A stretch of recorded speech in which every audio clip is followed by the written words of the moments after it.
Okay, let me come out, so then you can come in. All right. Okay, sorry.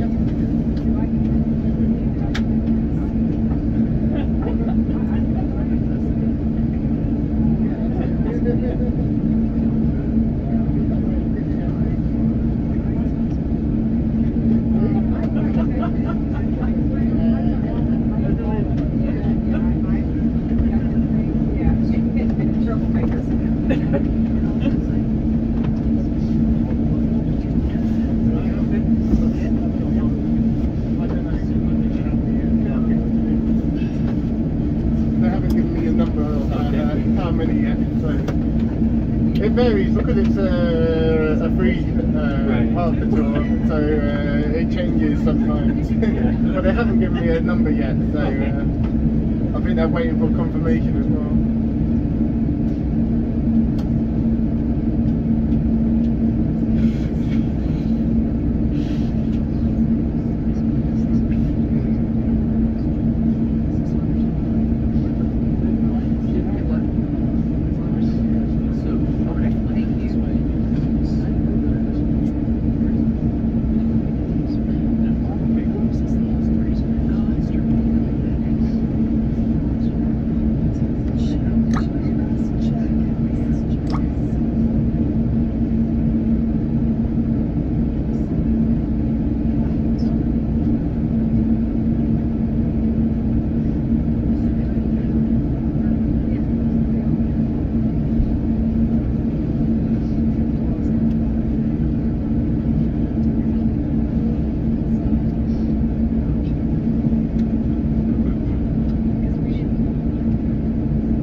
Miss the bus? Right here. Yeah, we're just thinking it's early to get on, so go ahead.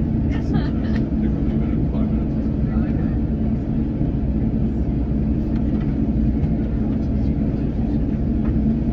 Hello, hello.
Cheers, thank you.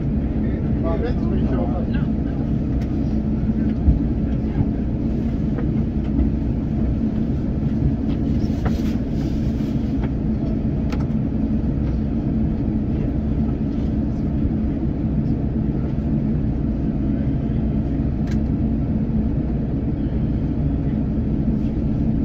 Hi there. Morning. Number 5? You got your tickets there? Cheers, thank you very much. Morning. Good morning. Brilliant, thank you.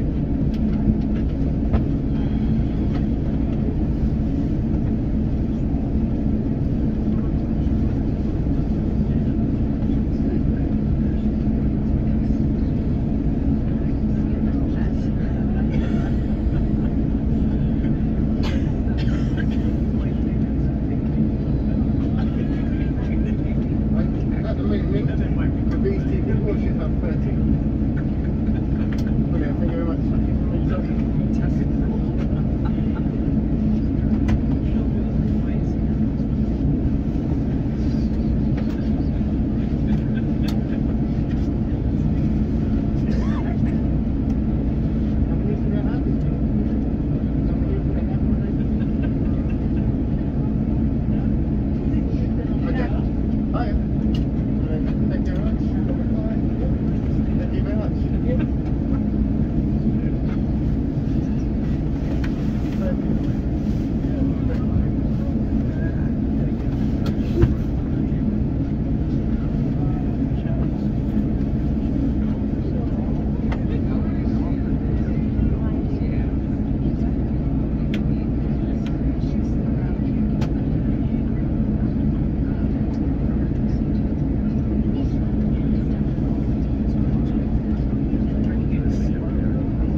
Right up to the door, slam it.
don't want to leave her behind.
Is it warm enough for everyone so far? We need it up a bit. Sometimes they say do we need audio blocks? We will need it. I'll check. We're waiting for 2 more people, so I'll check them once they come because otherwise I have to do it twice. Yeah.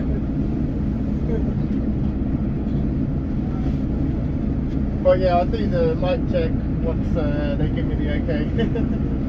But yeah, if you have your audio boxes out as well, really. Hello. 28.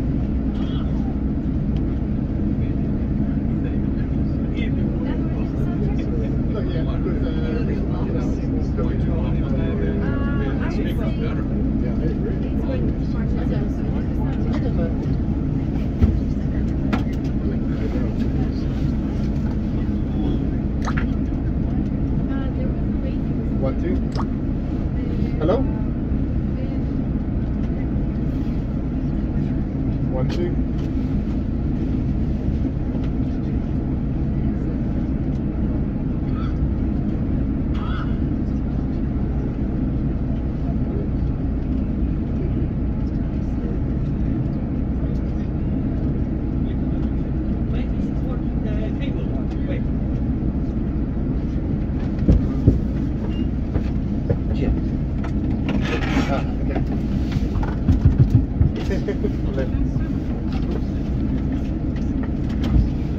there everybody, I am James, your tour guide for today. So we're going to check our voice boxes first because we will need them a little bit as well. So we're on channel number 5 and I'm just going to turn mine on, so make sure you have them out.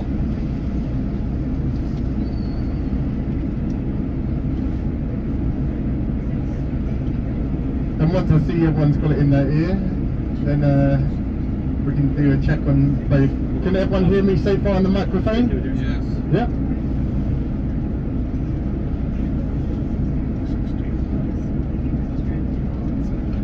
So channel number 5 on the voice boxes. Just give me a shout if you're having any trouble.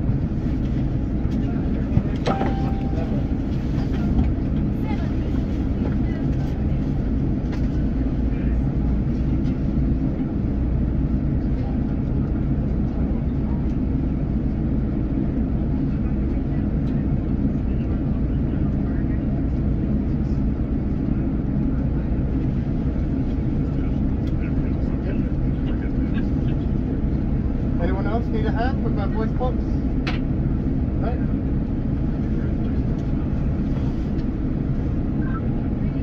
So can everyone hear me on the voice box? Yeah. Yeah? Yeah? No? No? Okay, you on channel number 1?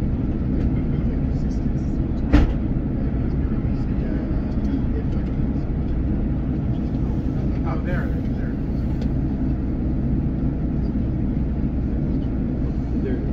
Yeah? Anyone else? Yeah? All good? Okay, We can go sit here. okay.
Sorry, do you have the tickets?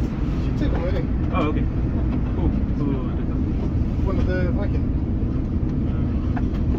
Okay.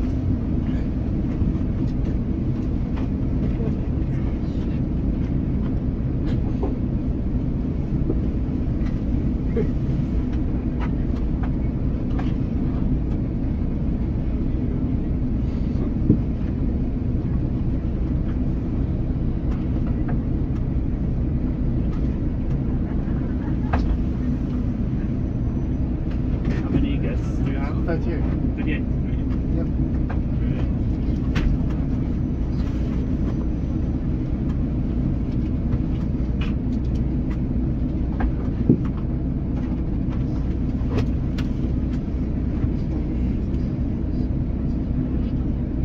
I can just sit on the.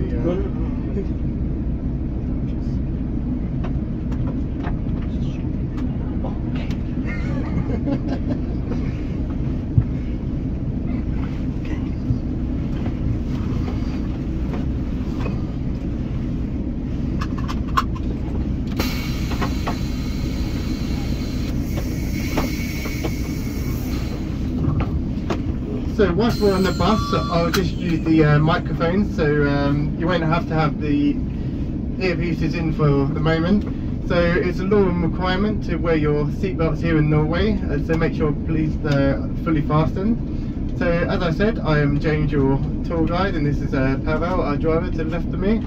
I'll go through some safety features as we're just about to set off, and I'll go through our tour today as well. So just behind me on the right hand side you have the fire extinguisher underneath the first row of seats. There is also a first aid kit if we need so use also here at the front. We have 2 door exits, one here at the front on the right hand side and one also in the middle. And then in case of extra emergency we have the roof hatches on the top. And you'll see some hammers hanging up between the windows also, and this is only used in case of emergency, that you can smash the windows to exit through the windows also. Yep.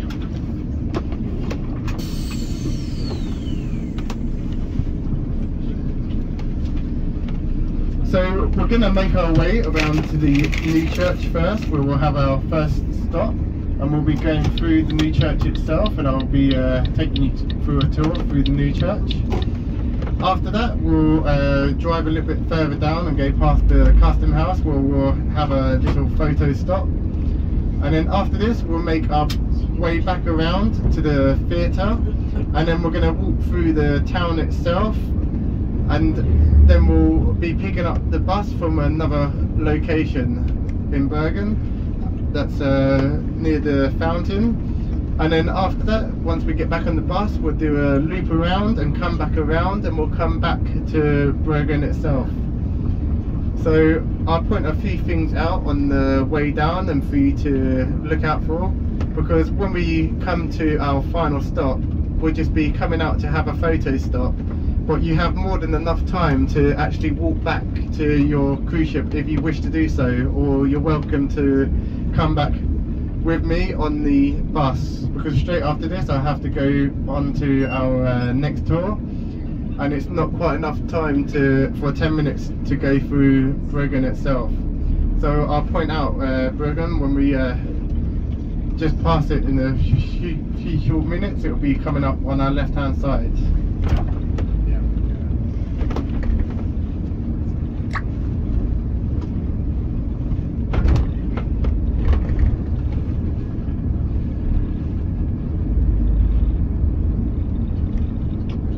So we can see where the Radisson Blue Hotel is here on the left hand side, and all where the red pavement is what has been reconstructed after the last fire here.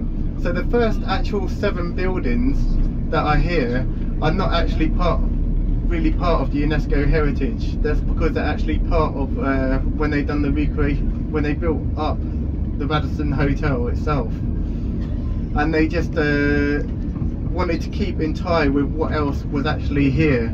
So it's not until you come to the last buildings that are actually part of the UNESCO heritage itself, and you can see how the buildings are a lot different compared to the previous buildings and the ones after as well.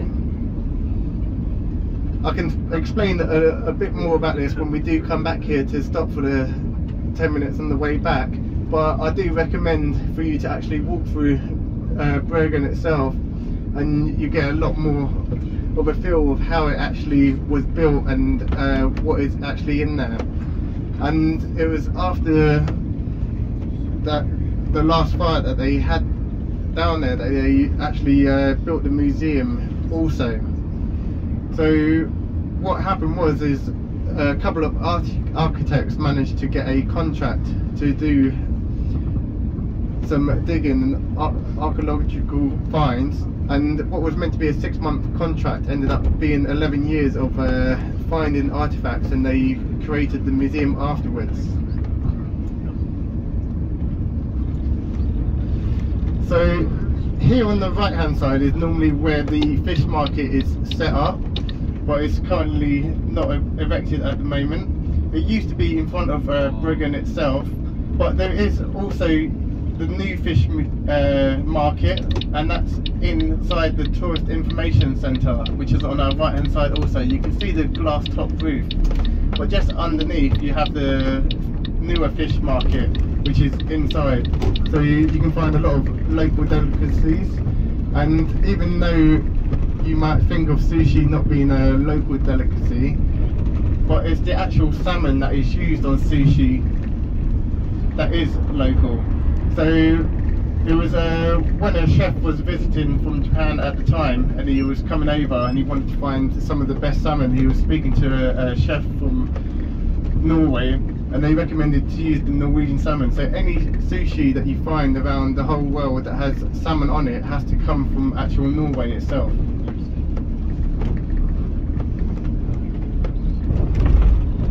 We have a little hub here, which is for fjord excursions, and you can actually take one of the fastest and shortest journeys by ferry here, going to Holland Island, and it is one way of transporting people from the island to the main city itself, because most people themselves don't actually live in the main city due to it being so expensive, so therefore they tend to live on the outskirts of Bergen itself.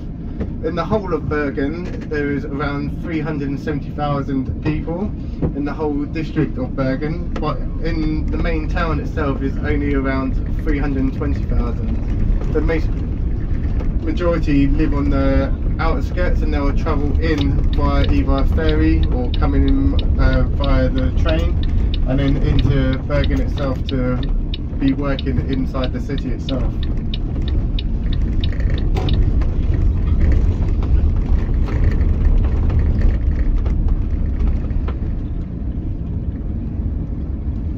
There have been over 73 fires in Bergen on both sides of Bergen itself, and that's why the architecture changes so much throughout the whole of Bergen. When we look at many buildings, you can tell what kind of periods they are from due to the type of architecture it has and what period it may have been influenced from. So there's a lot of influence from a lot of European countries as well. So quite shortly we'll be coming up, and we'll be having our first stop at the church.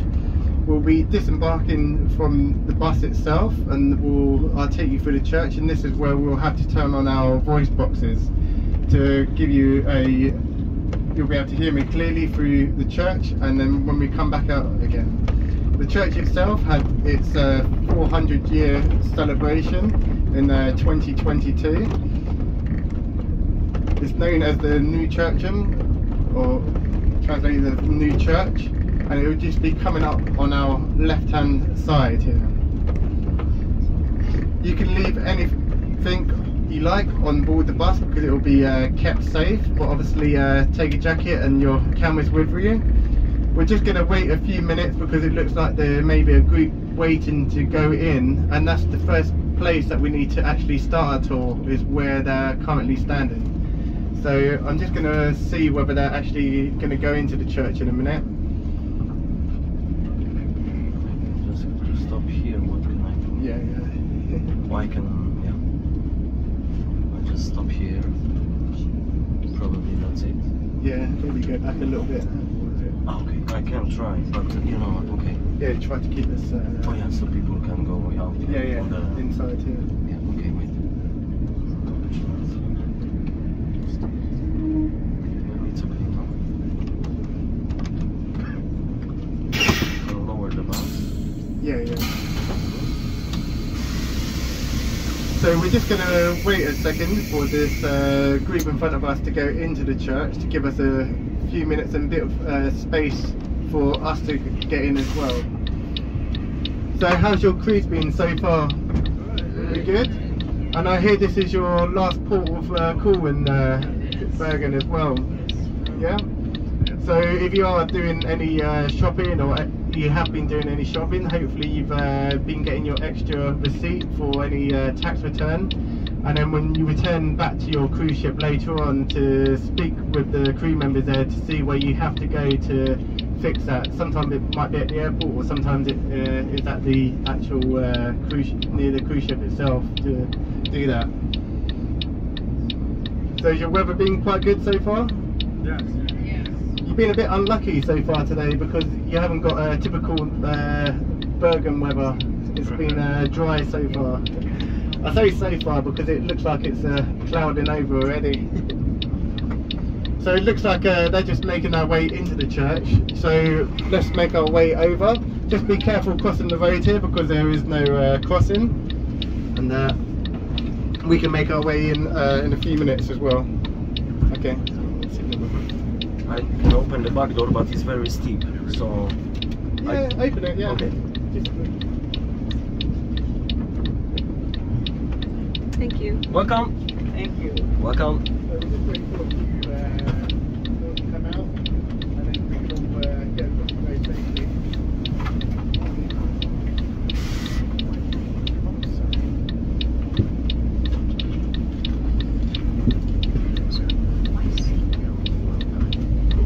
Okay, I can try to see where. Third seat. Third here. On this side. Third seat. This side? Yeah. And Okay. It's first seat. Okay, I will check. Thank you. Welcome.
Welcome back. Thank you.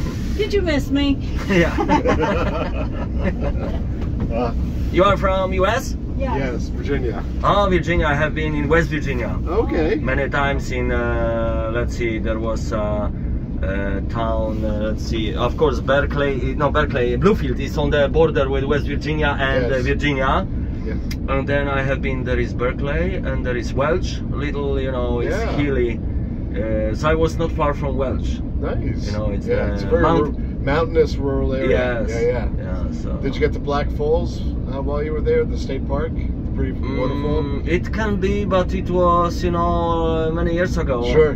It was first time I went to West Virginia in 2001, and the last time in 2006. So I have been in US about 8 times. Oh wow! Spent there altogether about 2 years. Wow. But I like it. I used to travel also in different states. So yeah, it's so large. Yeah, each state is so different from the next. Well, great. Thanks for sharing that. yeah, welcome.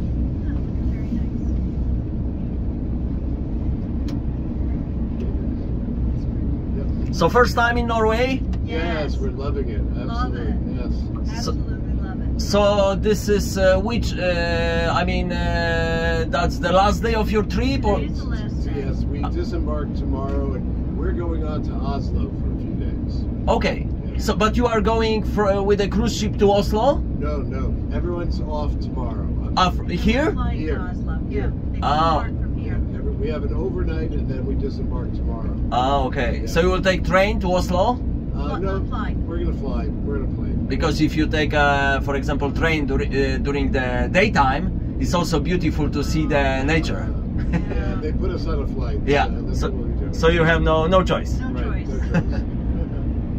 But it's a beautiful country. Yeah, we're so impressed. So probably you will come back, maybe one day again. I would love to. Absolutely. So you have been in the north somewhere with a Oh, crew? yes. Yes. We were up in Tromsø, Uh-huh. Narvik, And Alta. Alta. Okay. Yes. Yeah. Lofoten? No. No. Yeah. So. Beautiful. We did see Northern Lights, which was gorgeous. Oh, you saw the Northern Lights? Quite a few times, Yeah. about 5 times. About Okay. 5 nights we've Yeah. seen the Northern Lights. They've been active. Yes. So that's good. Do you get them here? It's possible because some colleagues, they were able to take some pictures. Okay. So it's possible, but I used to work at Hammerfest, you know, it's above Alta. In winters I was able to see the Northern Lights. Good for Yes. you. Yes. Are these seats, can we not sit here now? No, you can see it, but I was just trying the belts. But you know, the belts is, they work, but it's like a complicated, so it's, you know, Okay. so just don't bother if, you know. Okay. Anyway, we are driving slowly, so. Yeah, I'm not worried. Thank you. Welcome. We're back. Yes, welcome. Oi. And even though it's renewable the energy source, that we have one of the highest bills that we provide other Oh, yeah? Okay.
Not so much like wild animals, like, you know, there's a lot of European countries, sometimes you see a lot of dogs and cats. Not like here, no. There's a lot of regulation in terms of pets and animals.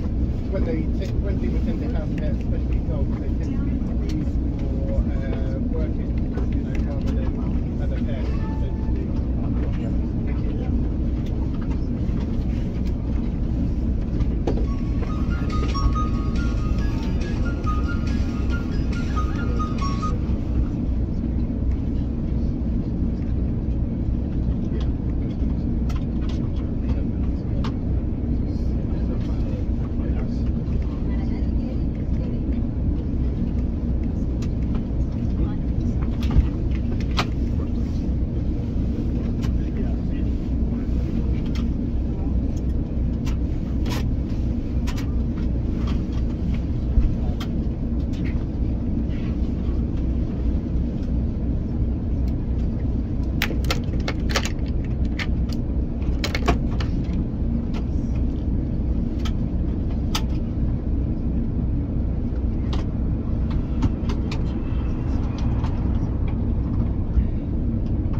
Okay. Okay, we go.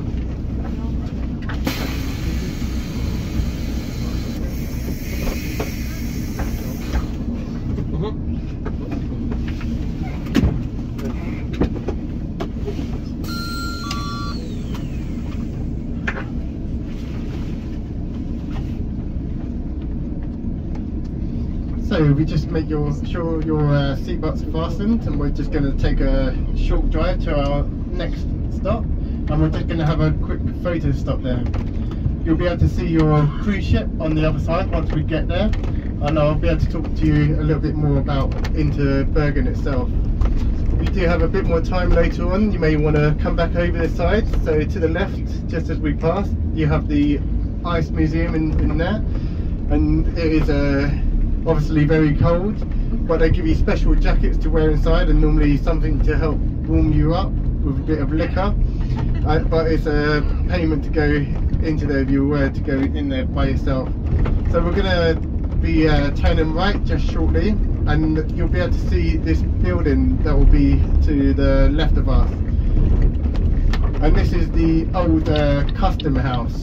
So this is where you would originally be doing your customs and tax returns here before setting voyage again out from Bergen. So we're just going to go down into the corner, and then it should give us a good viewpoint of going back down into Bergen itself, and be able to have a quick photo stop there.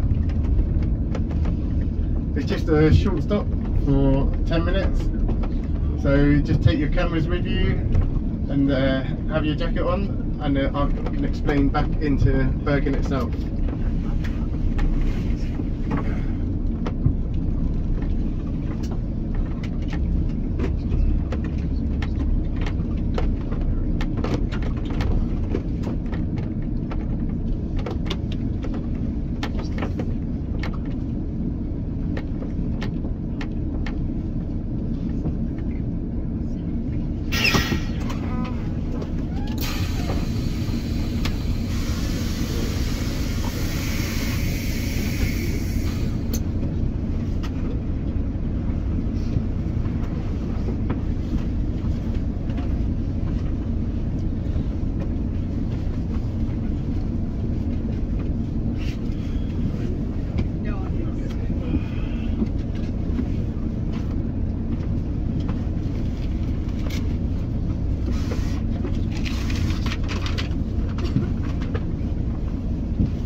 you see it for 2 minutes, it's enough.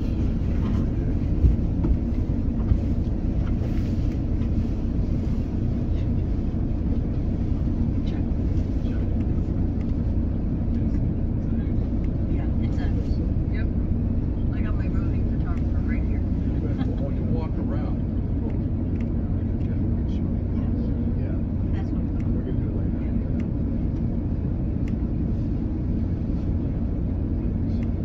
good for you. yeah, we have 2 minutes. You get out here, it's tough to come back. You know? Yep. Yeah, we're ready to go. Well, you go to Oslo, Yeah. that's a massive city. Yeah. Yeah, beautiful buildings. Yeah. I'm interested in that still prison this moment there. Some shadows. Yeah.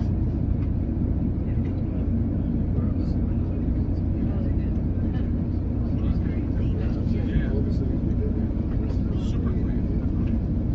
Tourism, I stand in the living.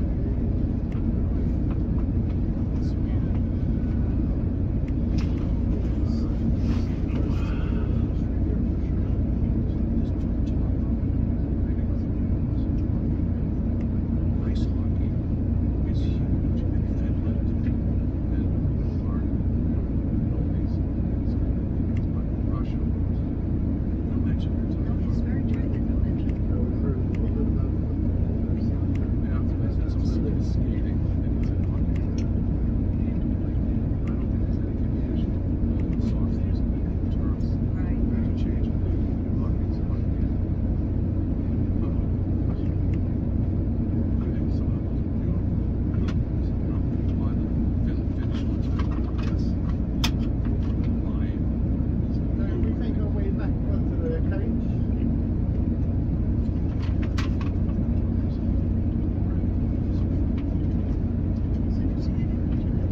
I don't know. Look at Yeah, there you go.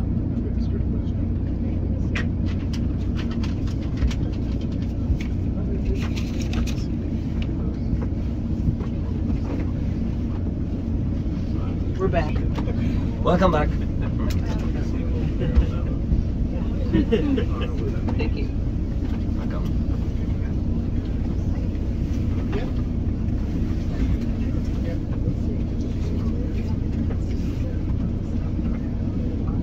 Yeah, it's partly some of them were underground and some of them were into the chambers. Yeah, that's right. Yeah, into the chambers. Yeah.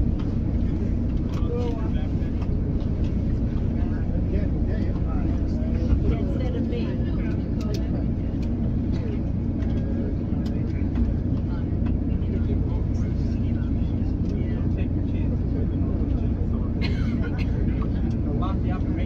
the driver's ed numbers are not working.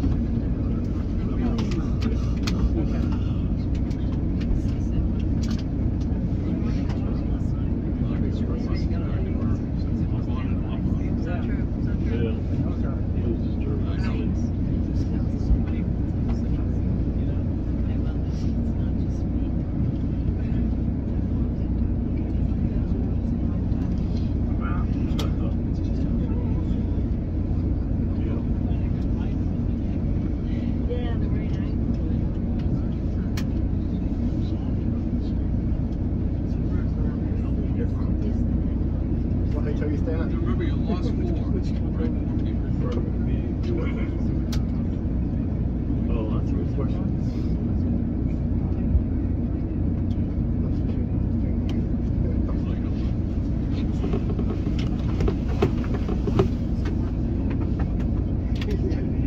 It's a bit.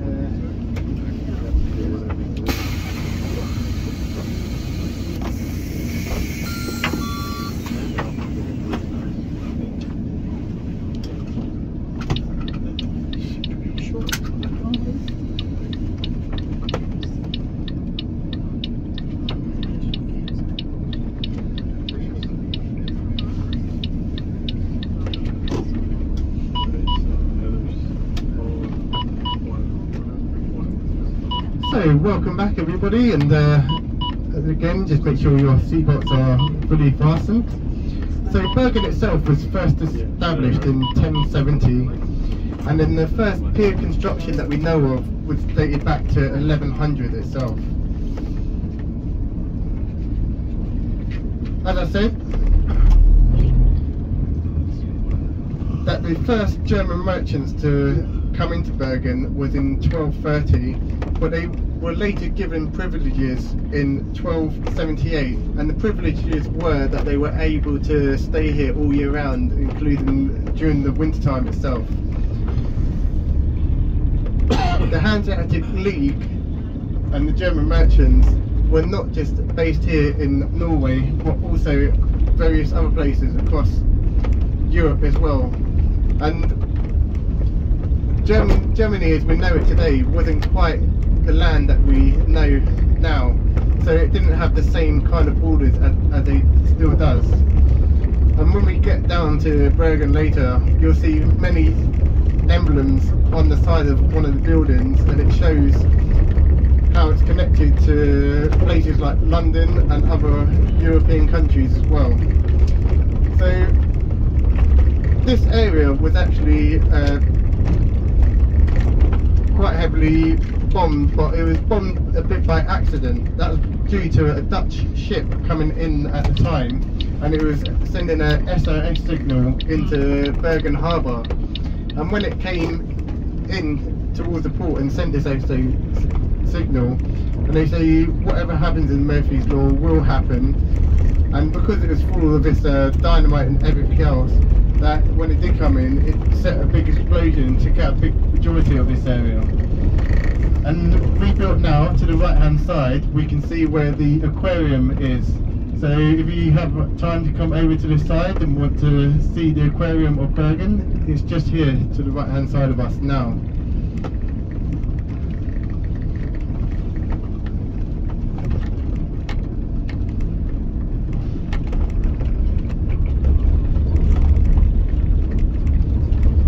So always keep an eye on how different the buildings changed, and I don't know how well you travelled around the rest of Europe, but if you look at many buildings, some of them have a good representation of different periods. So you can see periods that are influenced from UK, from Italy, and there's so many different periods due to what has happened at that time and what the influence of the buildings were during that period.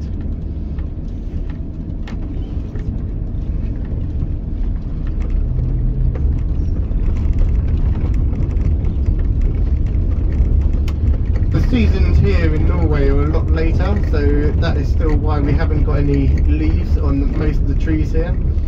And it's not just from the leaves that you get on the main trees, but it's also a lot later the seasons in terms of other things, in terms of when it comes to berries and importation. So the seasons in Norway tend to be, as I said, a lot later, and when you find things like strawberries and other fresh fruits in May in the rest of Europe, you wouldn't find wild berries growing here in Norway until August or September. So if you look down to your right hand side, we can see the other cruise ship that is currently here in Bergen, and that's one of the coming from Aida, and it's a German cruise ship that is in one of the bigger harbours here. What was the fort-like building we just drove by? Which one, sir? We just drove by a stone building. It looked like a small fort on the right. What was that? It was in the back here, like a fortress. Okay, if you don't know, it's No, yeah, sorry, I don't, unfortunately.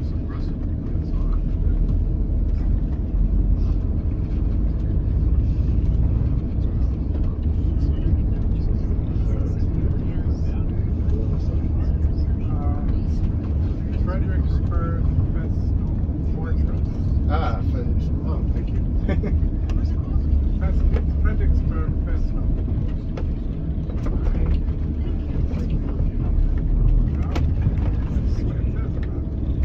Unfortunately, no, I didn't know every single one, unfortunately.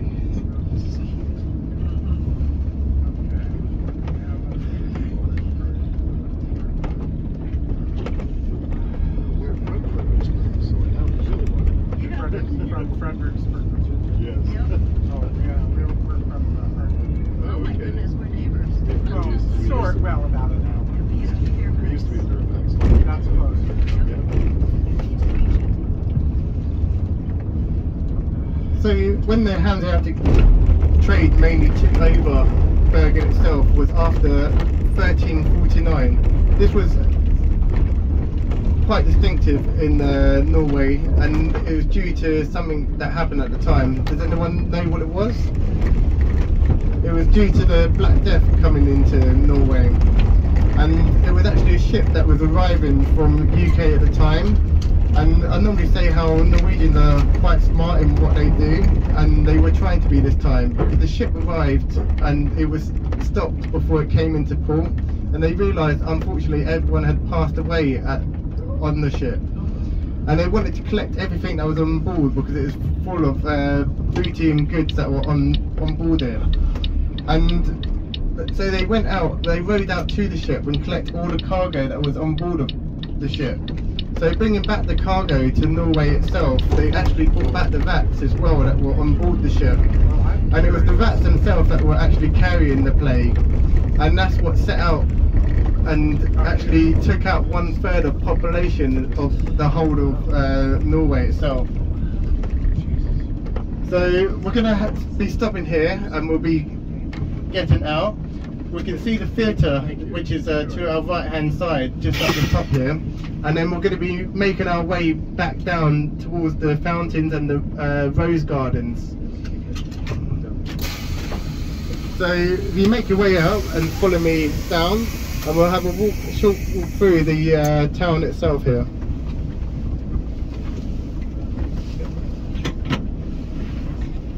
So,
Good job. You don't have to deal with the ice though, no ice. You should see this up in Norfolk and Alta. Ice. So you took some bus tour in Alta? Everywhere. Oh. So a couple in Alta, a couple in Narvik, and then also Tromsø. Yeah, thank you. So it was maybe difficult for the driver to drive, no? Because it was ice on the road. But they say no. They say it was easy. They're used to it. Yeah.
No, dzień dobry panie Zbyszku. Halo? Aj, wiesz co, jeżdżę, no tak wiesz, przyleciałem na kilka dni do Norwegii, wiesz, bo akurat mnie zawołali. No i tak w czwartek chyba będę wracał do Polski, w czwartek albo w piątek. No i rozmawiałem wczoraj z tym Norwegiem, pamiętasz, co ja go kiedyś pytałem i on miał, bał się, że mówi, że kiedyś miał za dużo ludzi zarejestrowanych u siebie na adresie i NAF mu nie chciał zapłacić pieniędzy, bo wiesz, NAF myślał, że on zarabia pieniądze na tych ludziach, nie? No i teraz mi mówił właśnie, że mógłby cię no. Bo jak ma na swoim adresie mnóstwo ludzi, no to wiesz, to automatycznie, że jak masz dużo ludzi zameldowanych u siebie, no to jak gdyby, że podejrzewają, że wynajmujesz. Tak, że wynajmuje i wtedy nie chcieli mu płacić NAW-u, nie? Ale on teraz, wczoraj z nim gadałem i mówi, żeby cię tam zarejestrował u siebie na adresie, tylko kwestia jest tego rodzaju. Bo teraz ja nie wiem, jakie są kryteria odnośnie tego stałego numeru personalnego. Jeśli będziesz na przykład miał adres stały w Norwegii, czy ty nie musisz mieć, nie wiem, pracy, czy to jest powiązane, że musisz mieć adres, pracę i dopiero dostaniesz stały numer personalny. To by trzeba było się dowiedzieć.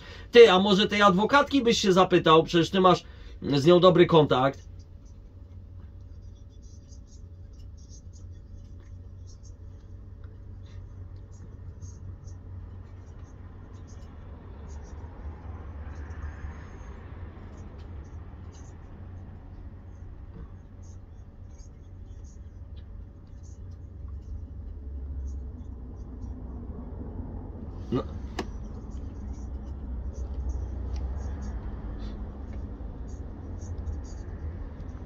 No tak.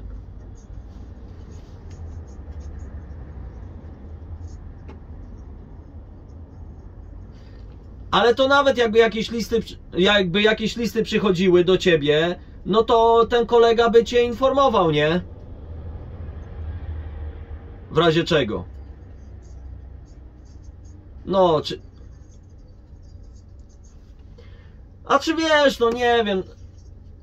Do kiedy ja w czwartek będę leciał chyba z Oslo do Warszawy, tak mi się wydaje, na Chopina chyba, albo na Modlin, nie wiem, zależy czy Ryanerem, czy Wizerem. Także będę w Warszawie, ale nie wiem o której, pewnie będę późno w nocy, czy jak, nie wiem. W każdym bądź razie, no będziemy w kontakcie, w razie czego zapytaj się tej adwokatki, czy jest ci ten adres potrzebny w Norwegii, bo powiem ci, taki jeden kolega teraz ostatnio był w Norwegii, bo wiesz co, oni mu dali emeryturę, tylko że emeryturę NAW przesyła do ZUS-u, ZUS mu ucina tam jakieś podatki i mu jakieś ochłapy daje, a wszystko tak się stało, ale wiesz, wszystko to się stało dlatego, że on jak gdyby się wymeldował się z Norwegii i jak gdyby, wiesz, przeniósł swoje jestestwo do Polski, nie? I wiesz, bo ty jakbyś miał konto norweskie masz i adres byś miał zameldowania tu, no to mógłbyś emeryturę dostawać na konto norweskie, a nie jakieś ZUS-y, SRUS-y, które by ci jeszcze podatek zabierały z tej emerytury norweskiej.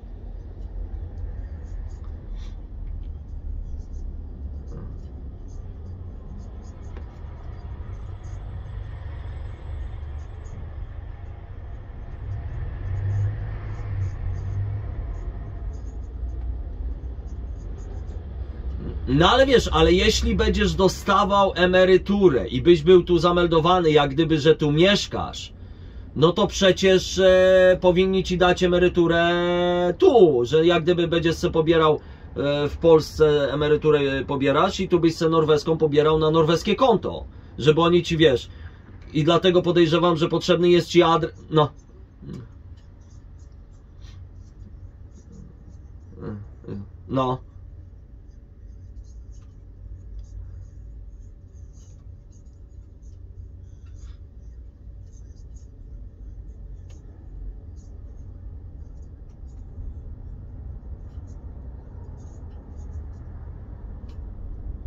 No dobra, no to dowiedz się, czy jest ci potrzebny ten numer, bo on wczoraj z nim gadałem, mówi, żeby cię zameldował, nie? No, dzięki wzajemnie, wszystkiego dobrego, w kontakcie. No, na razie, cześć.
A, już idą, dobra.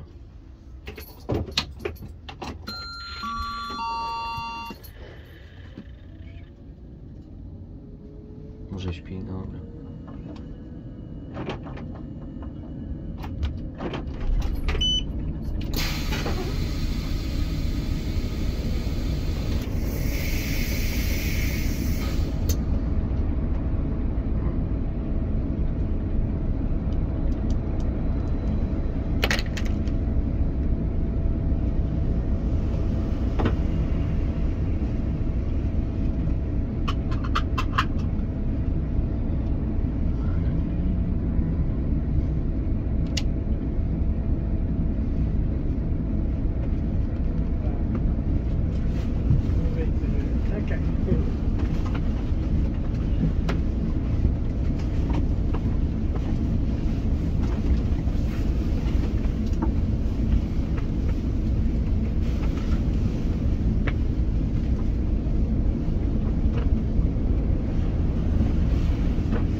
Yeah, you're saying how quiet the city is, and that's due to how many electric vehicles there are. So many buses that run around, especially the centre of Bergen, tend to be electric buses, and you see many electric cars.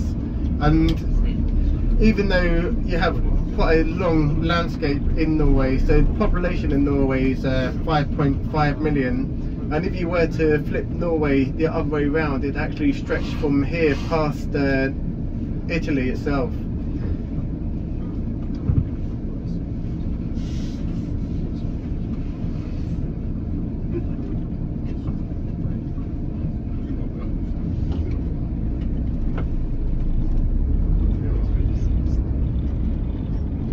It's so much more different how to explain something of how it looks during the summertime compared to just after the winter, because it is a place of beauty going through these rose gardens during the summertime. So this is where the B-band crosses, or the tram, and that will go down to the past the train station that will be passing shortly. And then when you look down to your left, and why the roads are so wide, and the reason that they've made it like that is to stop fire spreading so quickly from one area to the other. So lucky enough they learnt from their mistakes. So this is the old town hall that we see to the right of us now.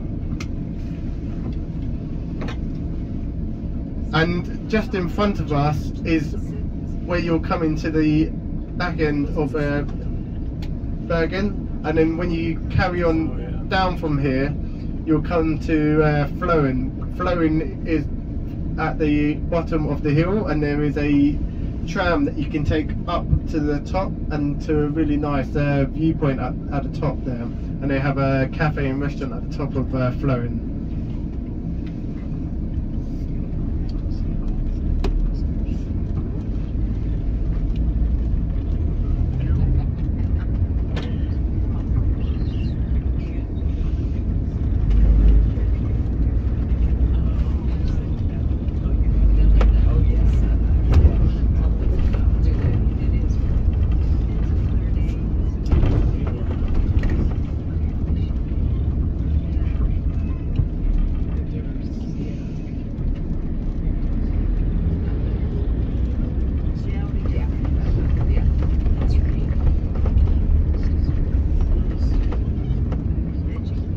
So why some of the streets are so narrow that we see around us is due to them being built for horse and carts at the time, and especially when you come to a lot of the streets that are closer towards the harbour, they tend to be a lot more narrow to what we see back here, and that is due to prime location. Prime location costing a lot more, so they had to compact a lot of buildings in towards the pier, whereas as you come out from the pier and go down towards where the station is, they become a bit wider themselves.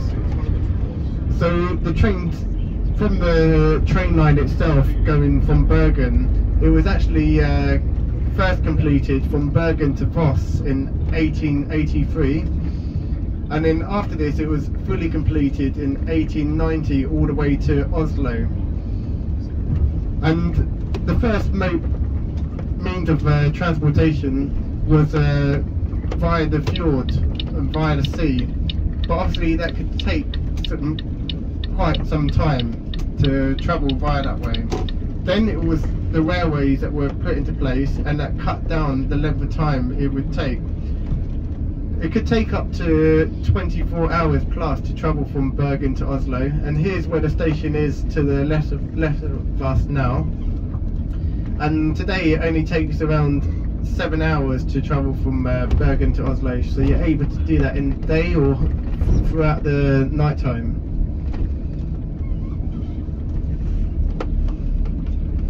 And it wasn't until a lot recently, in 1990 and 2000, that a lot of the main roads were actually put into place. So from going from Bergen now, you can take join up to the E16, and you can take the E16 all the way to Oslo as well, and that will also take around 7 hours from here.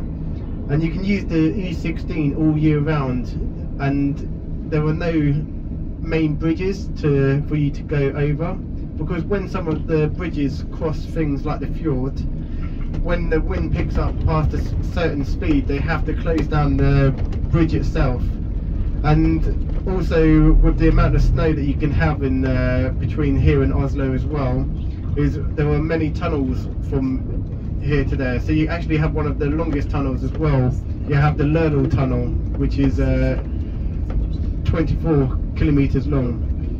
So here to the left, just behind this building, is where you'll come to the main bus station in Bergen. So this is why I say this point of call is one of the main points in Bergen itself, and where everyone tends to be coming in from outside the city or travelling from inside the city going back out again.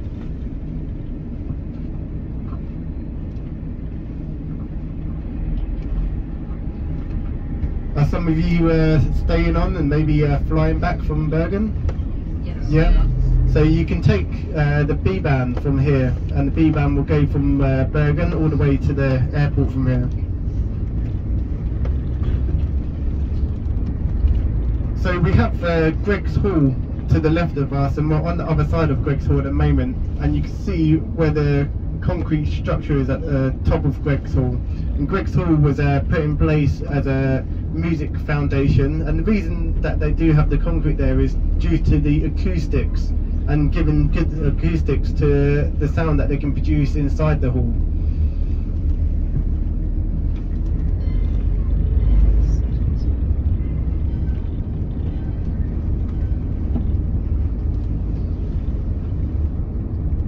And this is part of the Greg's Academy, and part of what part of the hall is part of as well, because a lot of people, students, will also still follow the old trades of Norway, and going into things like classical music that is still very popular to this day, and it's very much being part of the culture and being part of Norway as part of its identity here. So now we're back around on the other side, where we're back down to the Rose Gardens again, and then we'll be making our way down to Bergen. So these are some of the main shopping areas that will be behind these buildings, and that you can come through yourself later on today. And we'll have a quick stop in front of Bergen itself, and I can explain a bit more about Bergen. And then after that, you can either make your own way back to the cruise ship or walk through Bergen, or you can come back with me to the cruise ship on the bus.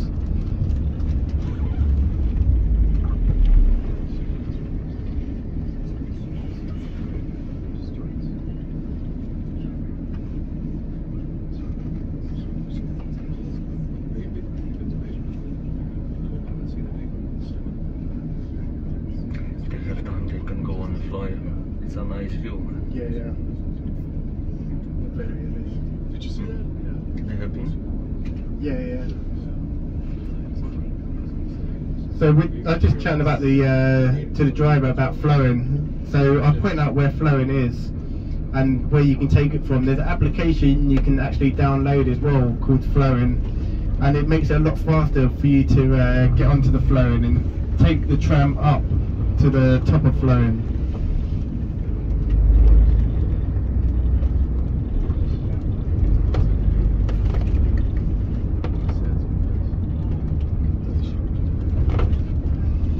We stopped in the front of Bergen. Yeah. So we're back at the front now, where the fish market is normally situated, which will be to the left of us. And then we're going to make our way around to the front of Bergen. So just to the right hand side, after where that 7-Eleven is where you'll find where the McDonald's is, and as I said, it's known as the Golden Gates, and it's also known as the American Embassy, because back in 1999 the president of USA was over visiting at the time, and they didn't quite like the taste of the food that was provided in the conference that he was going to. So he came here to go to the McDonald's here, and he was seen leaving from McDonald's with the rest of his security that he had with him.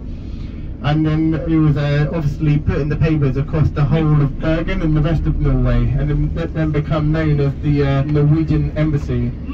And then just after where the McDonald's is, there's a little hot dog stand, but I'm not sure whether it's open again yet after the fire back in October. And in that hot dog stand you can find some of the local hot dogs, like things like deer or reindeer in there as well. From a lot of these shops here on the front, they tend to be obviously a little bit more expensive, but you can find the ones that have the shop tax-free on. So you just need to ask for the extra receipt when you are shopping in there to make sure you're able to do your tax return from there. So I will stop in the front of the bus now. Yeah. It's quite early. Oh, okay, so should we... maybe... It's possible we could drive, you know, like... drive up a bit, yeah. Because so we go? Yeah. Okay, yeah. so let's do the tour. Yeah, because we can go, you know, like around, and then by the Shell. Yeah, because we've still got 25 minutes. Okay, so then let's do the like extra drive around. Because of the buses parked there, we're not able to stop there yet, so we're just going to drive up and come back around again. Can you drive down this way to Radisson or not? I was thinking, like, you know, we could drive around there and there is Shell station. That's probably too long. Or you want to go here? Yeah. Okay, to the right, okay. And then to the left or? To Radisson. Park by Radisson. Okay, yes. Okay.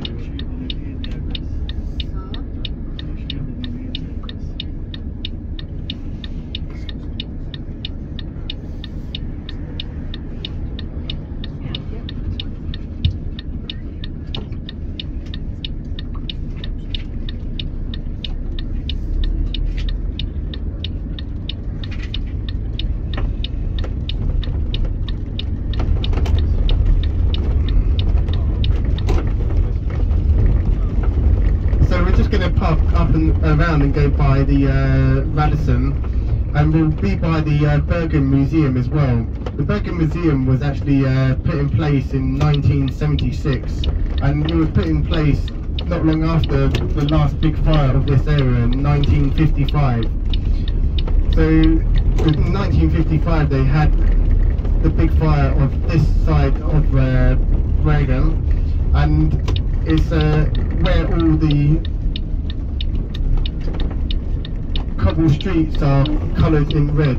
You also have the St Mary's Church, which is just here also at the top.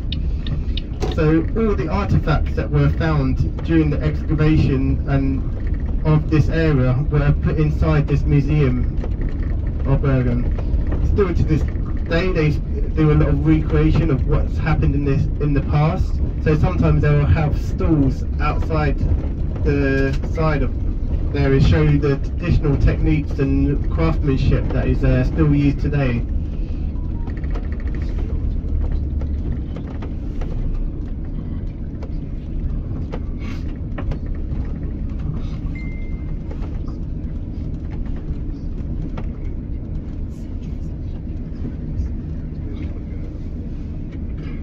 So should you will go out with the people? Okay. Yeah.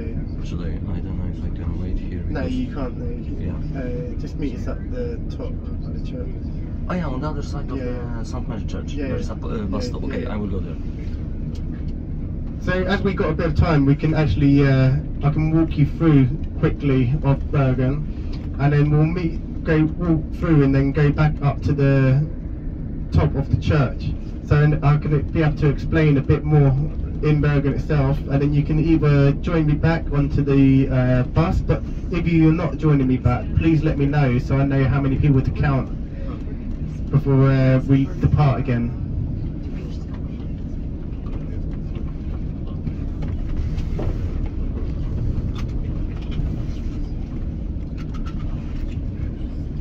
be about 15 minutes maybe. Okay, so I will just go there and... Yeah. Mm-hmm.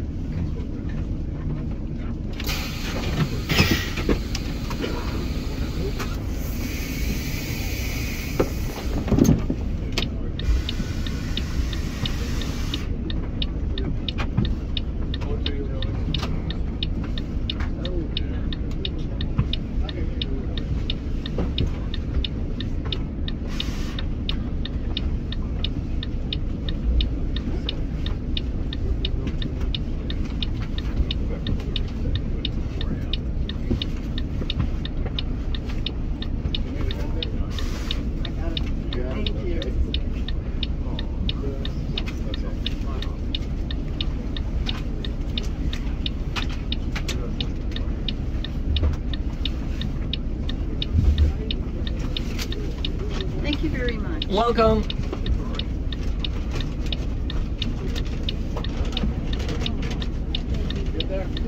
Thank you very much. Welcome. We're coming back. We're walking back. Ah, so okay. Yeah, thank you very Thank much. you. No, I thought we were always giving money to the site guy, not to the bus driver. That's how I thought it. That's what we were told. Oh, really?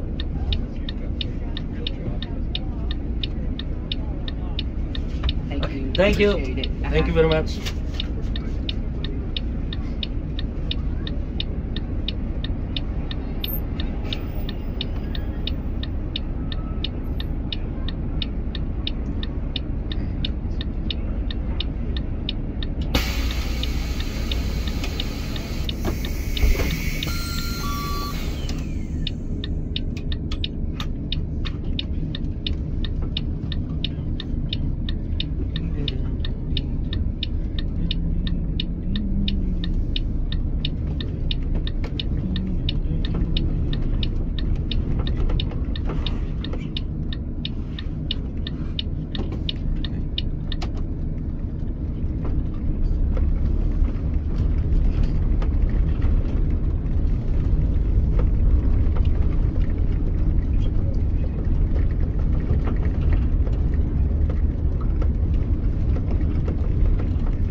O której to miejsce jest? Tam?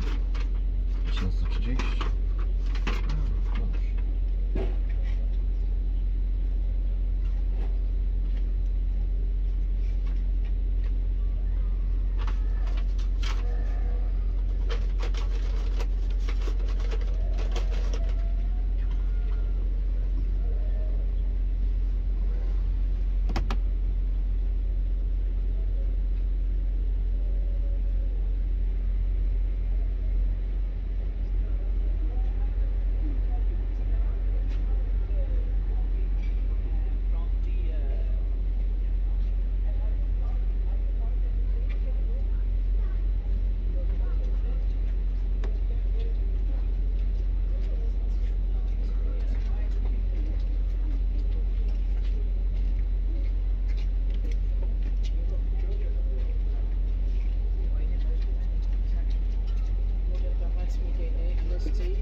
Ja.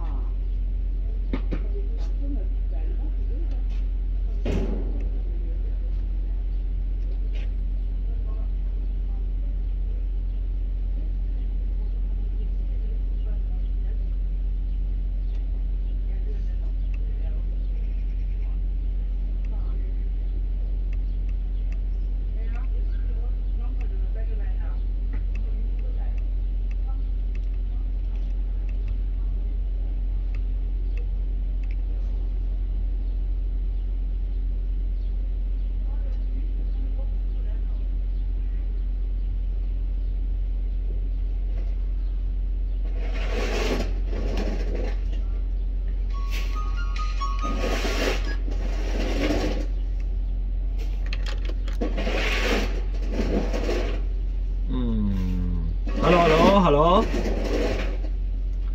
Yeah, yes, I am waiting for the people. I'm in the bus, but they went for with the guide to. No problem. So you went for some kind of mess, like trading.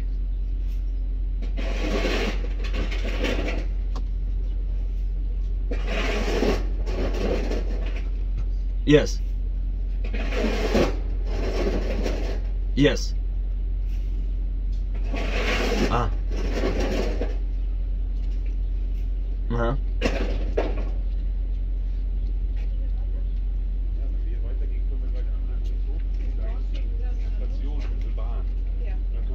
Oh, the upper part.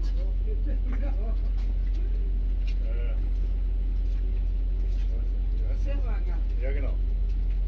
Ah. Aber irgendwo, wo du auch sagtest, da steht das nicht so Häuser. Das ist passiert, ne? Ja, ich meine, ja, da hatten wir das gestern mal. Approval, yeah, Gushent, yeah.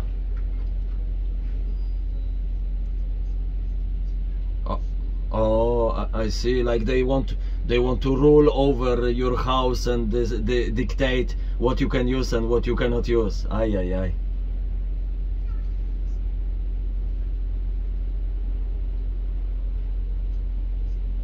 But they should.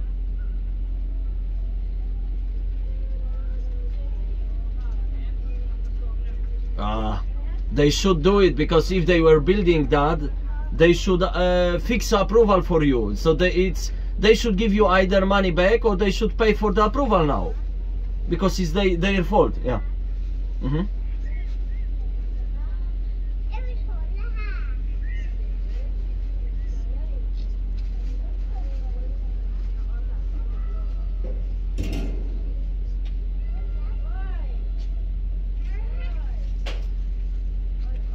Yeah, exactly.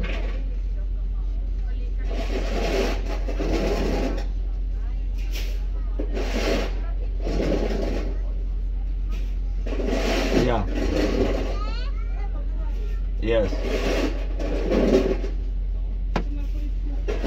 No, you know, I came recently. I was in Oslo. There was few days driving. Then was cancelled the driving. There are coming the tourists already. So we have to talk later. Yeah. But anyway, I go up and down. You know, there is some work. There is no work, so it's up and down. But they are coming. So we talk later. Yeah. Yeah. Thank you. Bye bye. So we'll make our way back up onto the bus and then make our way back to the ship. Okay, there's two of us, we're gonna go to town. Thank you very much. You guys working?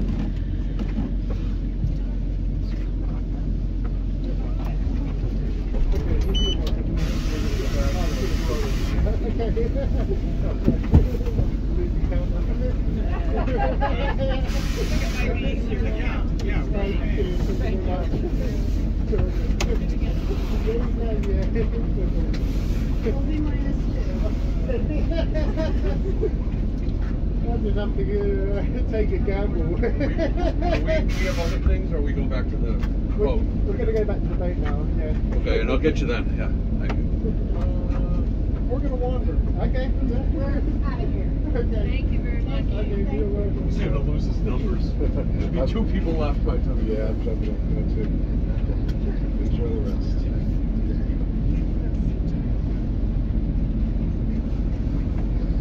Thank you. Welcome. Are you doing right? Yes, we're going to Okay. Thank you so much. You're welcome. No, we can't come with me. Well, at least they can all walk back to the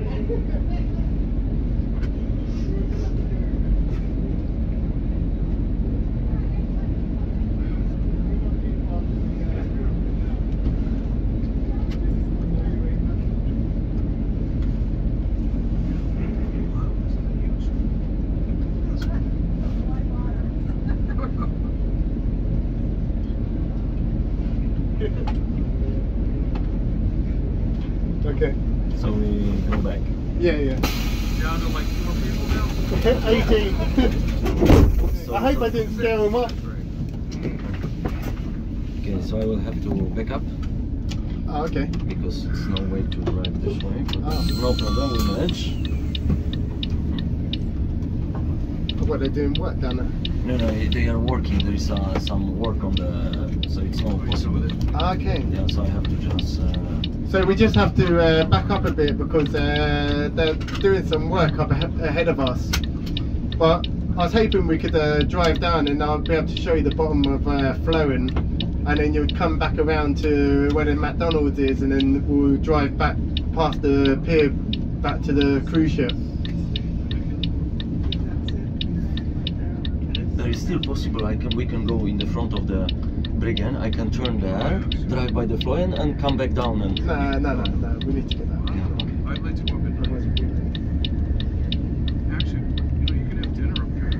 Make a reservation. Were you talking about dinner at the Flowing? Yeah, up top. Yeah, you can. Yeah, they have a cafe up at the top. Or like even a restaurant. Even. Yeah, it's a cafe up the top there. You just have to check because it's still early in the season that to have a look up there. But you can either download the application, and if there's a bit of a queue, and it gives you a QR code that you scan instead of you having to queue up. But it shouldn't be overly busy. But with 2 cruise ships here today, there could be a bit of a queue there as well. So, but it doesn't take overly long to get to the top of Flowing, and it's a really brilliant view, especially on a clear day like this today. Is it worth the train ride to Voss? And no, I think that might be a bit too long for you. Tusen tack för hjälpen.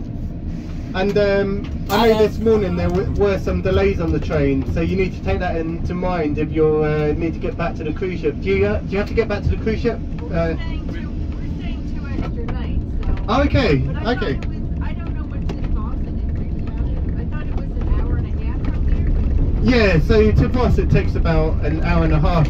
That's correct. And in Voss, it is another almost. It's still classed as a village, but it is almost a city itself because how many people are living there today. At the moment, you can you'll have the good view of going on the train from Bergen to Voss. So you'll be passing a lot of where the fjords go. There's still snow in Voss at the moment. They have they have a gondola in from Voss station that goes up to Hardangerstubben, and where they'll still be doing skiing at the moment. So yeah, just to go there, maybe walk around a little bit. yeah, that's right. Yeah, you can head there for what you could do is you could take the train. If you wanted to, you could do almost the Norway in a nutshell, but do it by yourself. So you could go to past Voss and go all the way to Flum if you wanted to, and then come back via bus that way to Bergen. What's the first stop? You take the train from Bergen to Merdal, and then you go from Merdal down to Flum, and then you'd have to take a bus back from Flum back to towards Bergen, or stop at Voss, go past Godvangen and the UNESCO heritage area of that area as well. But yeah, you could take the train to Voss and walk around Voss. It's just a small village there, and as I said, they do have a lot of things around that area. I don't think it's until next weekend. I believe they have a jazz festival on, but I don't think you're here quite long enough to see that. So if we had to do one or the other, it'd probably be better scenic-wise, a bit longer to plan. Yeah, if you want to do the scenic one, then yeah, you go all the way to Flom, and then come back via Godvangen via bus, and then up that way to Storheim, and then back towards Voss. And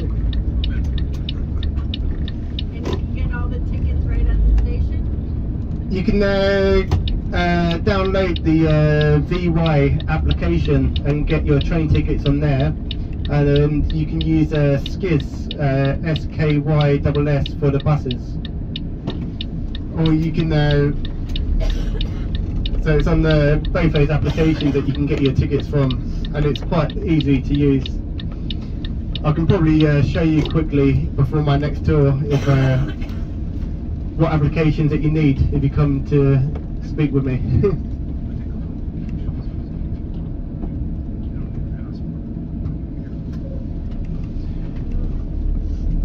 So we'll come to the end of the tour with what we have left of us, so we can thank our driver Peter.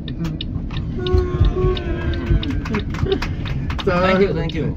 I hope you enjoyed your tour. And we managed to come back with some of us. Didn't scare everyone off.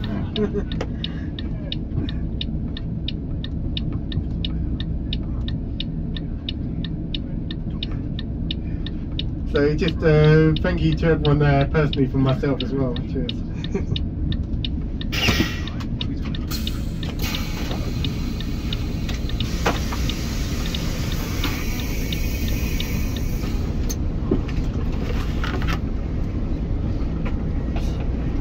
Oh, you want to step on that? Oi, sorry. No. Yes. Sorry. Great, thanks. Yeah. Okay. Thank you.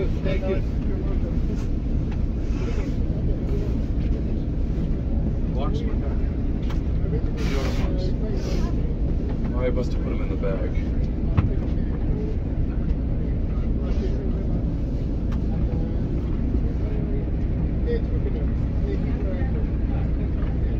Thank you very much. Welcome. Have a good rest of the day. Yes, thank you. You too. Welcome. Thank you.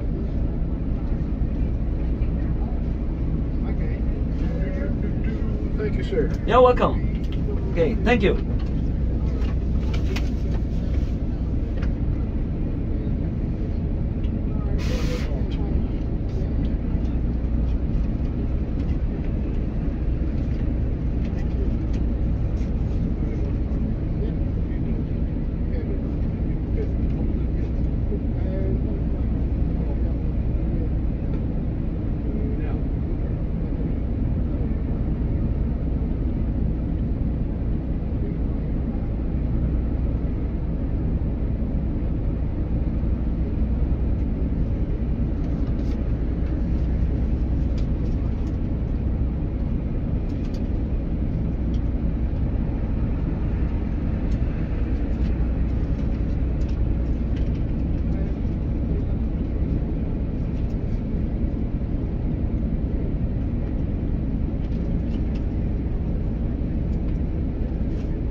I should have one more tour. Yes.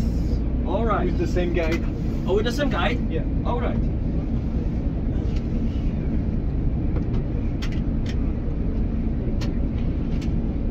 Just try to.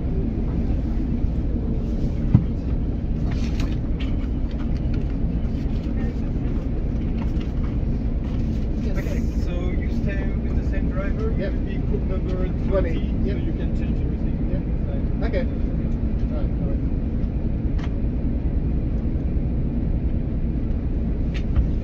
They gave some money here. Yeah. Here. I'll come back in a sec. I'm gonna be coming with you on the next Okay, one. okay. So So you can. yeah, we'll fix it in a second. All right. Hello?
Kathy. Who's collecting tickets? 20. 20?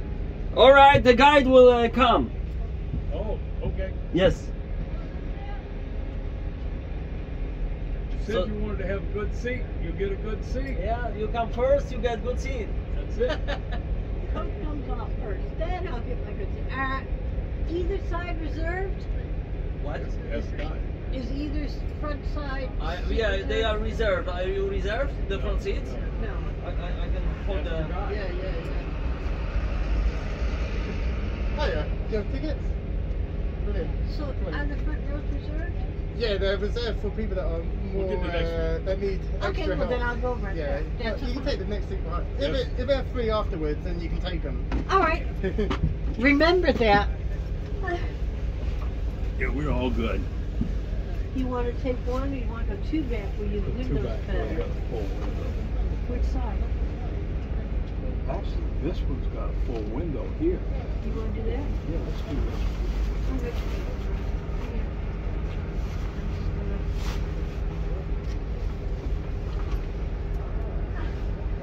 You can take the water out of the front if you want. Yeah. I just got my coat right on my lap. Yeah, It's not that. Yeah, Smart, like this.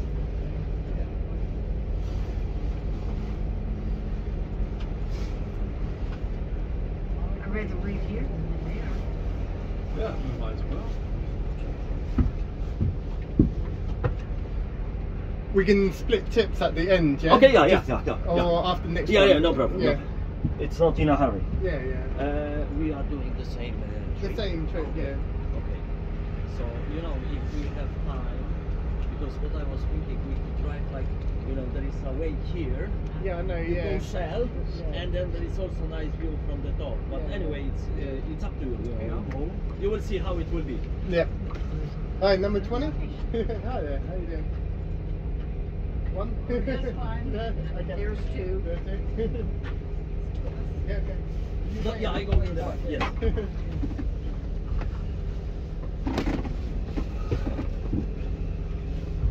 Hi.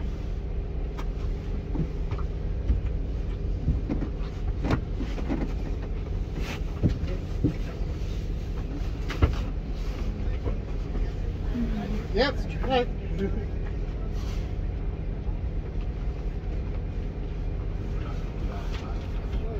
How are you doing? Okay? Yeah, very well. Yeah, number 20. It's not a good Scandinavian name. No, a very British name. That's what I realised. Yeah. Where are you from, James? Originally from UK, from near Twickenham. Oh, right, yeah. Near Heathrow. So, yourself? Well, Oh, we Leeds, live in Leeds. We've lived there most of our life. Okay.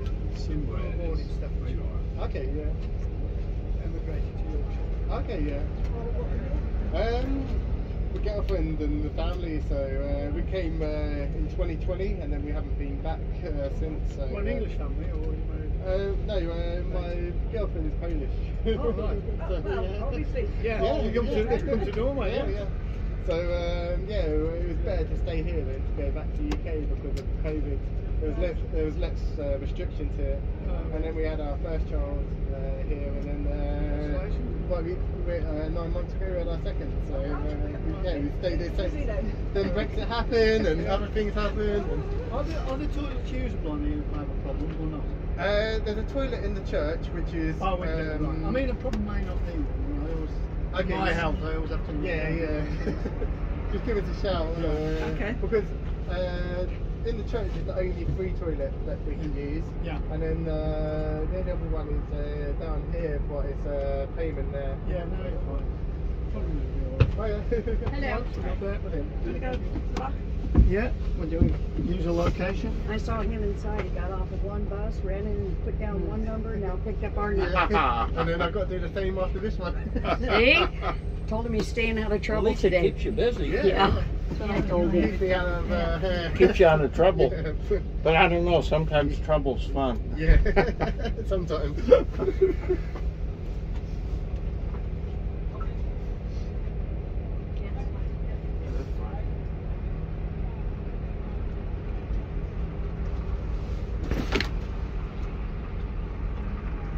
Hi there. Cheers, thank you very much. Thank you. Thank you for you.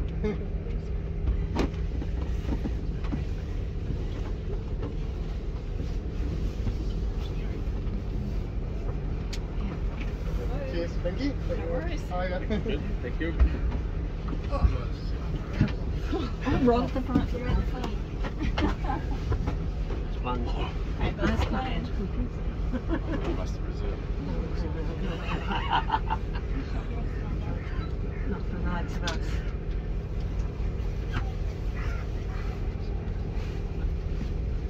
What are most surprised about?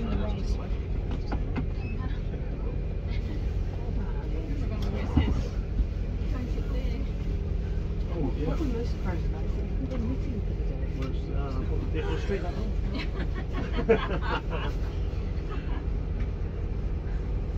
4 hours, wasn't it? 4 hours on the ditching. Yeah, that would be. I just realized.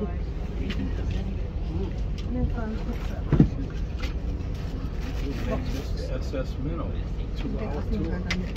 We'll get home in 18 months.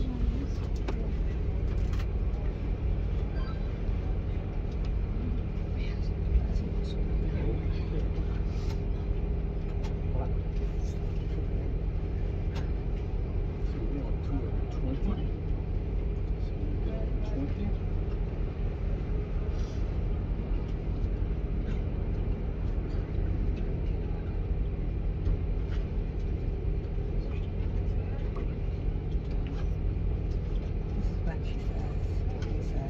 Don't like a thing.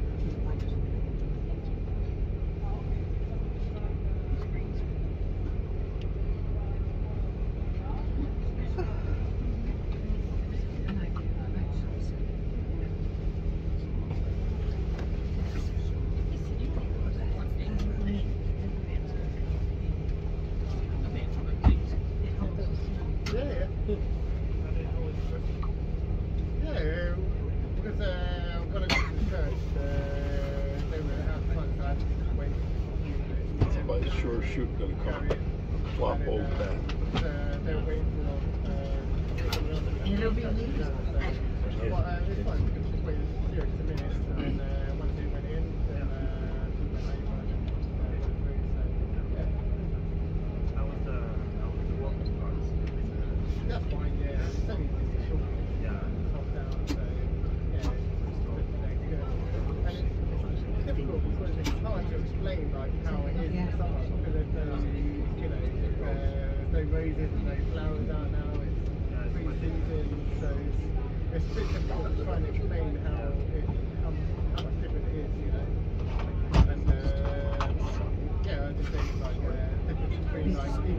Oh, yeah. An hour out. It's still, Well, with that little bit of snow, shopping done. 3 feet, you know, so actually here you actually have a lot of snow. But then someone was asking me about travelling to Moss. They're here for 2 more days, so I was like, oh yeah. I know Moss. Yeah, coming up, you know. Yeah, so to you can take the gondola, you can maybe do Norway in a nutshell by yourself, and then go to Flom. Yeah, they're here for 2 more days. So I showed them the application. They I put a bus in there. Have a look and figure out.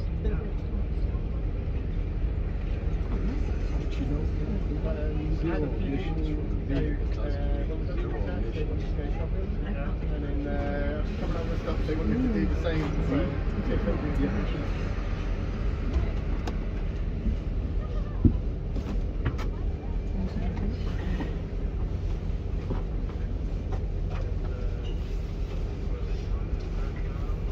Oh yeah. Cheers, thank you.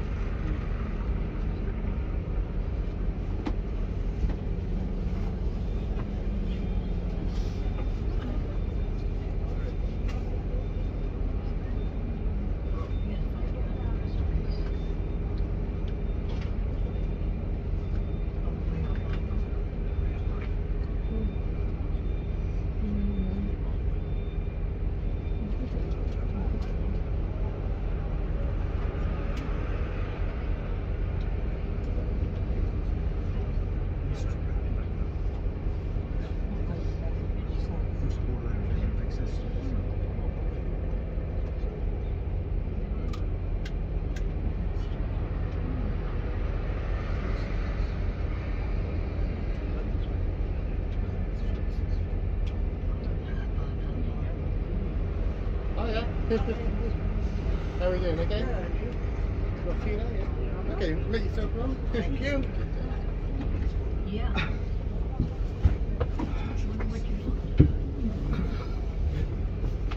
Yeah.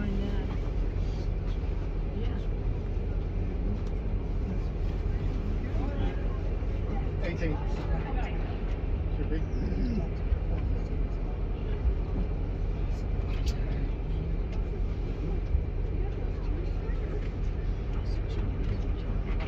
Okay, thank you.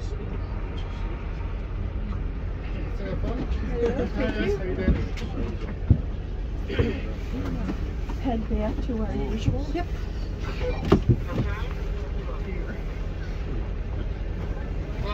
It's also 3 hours.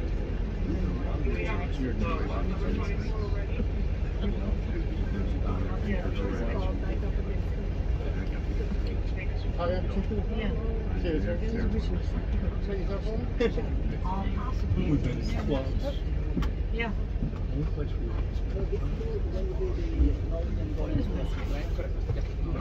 But they're getting ready now, right? Yeah.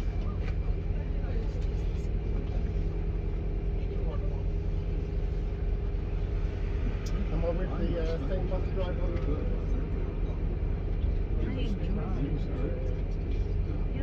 The mini lobster. Mine was pretty big. I'll tell you what, if I had two the size I had, but I had a great big one. But it was a half of that, so it would have been pretty big. You know, you add a little bit of meat to that.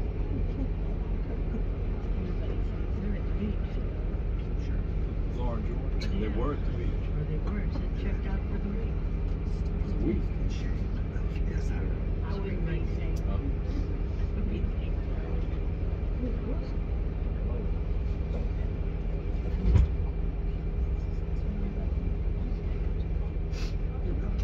This puts this captain lightweight on the ship.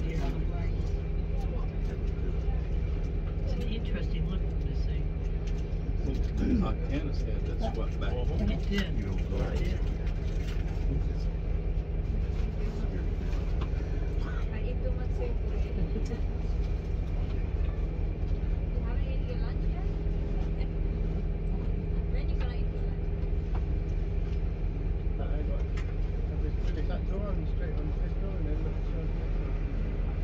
It really Yeah,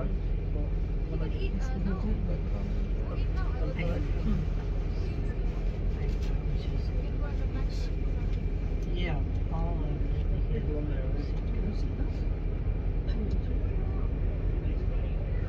Wow, what a gift. And wow, what a gift.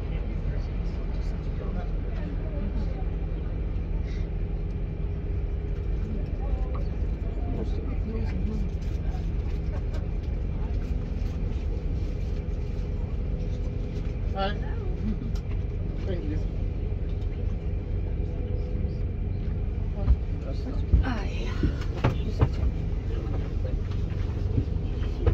Yeah. Sarah,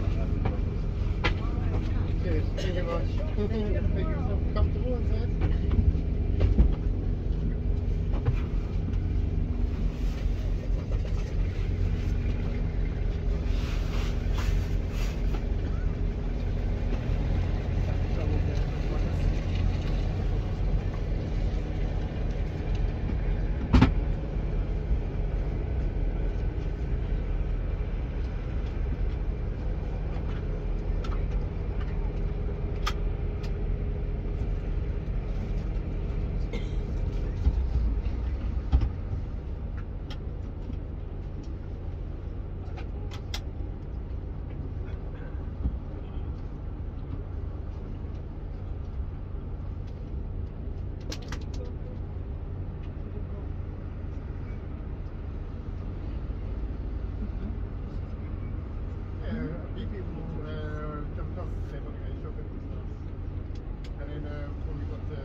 About taking George out of school. Well, lucky enough, I had a bit of extra time, so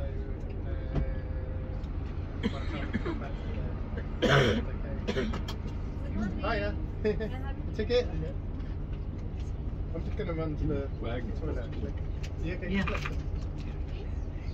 Do you want this? Put it in I'm tired.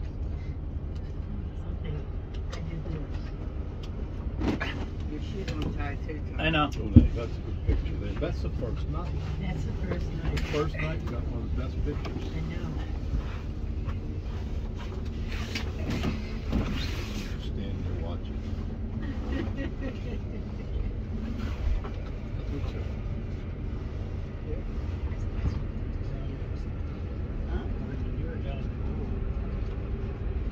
I'm sure.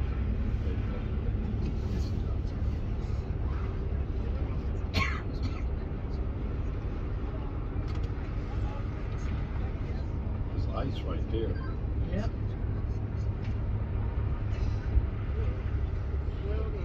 This place is water. I know you So we didn't have to get this.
just started the bus. Okay.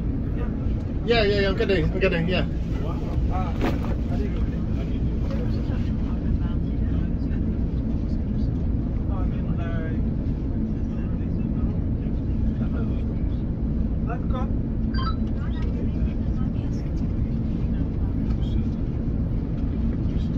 $31. Yeah. 31. 31. 31. Okay, thank you. Yep. Hi everybody. Yeah, you can. Yeah. I'm James, your tour guide. Yeah, they are in there. 31. But we have 29 tickets. Has anyone not given their ticket? Has anyone still got that ticket on them?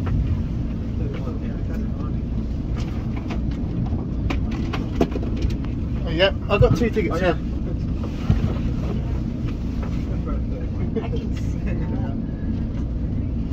I can see. Here we go. Thank you so much. Thank you. So, we're just going to quickly check the voice boxes, and we'll have a swap channel on my one. And we need to be on channel 20.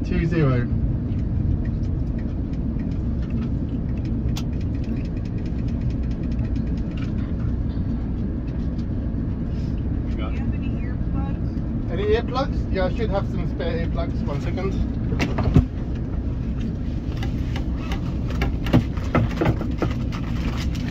Earplugs?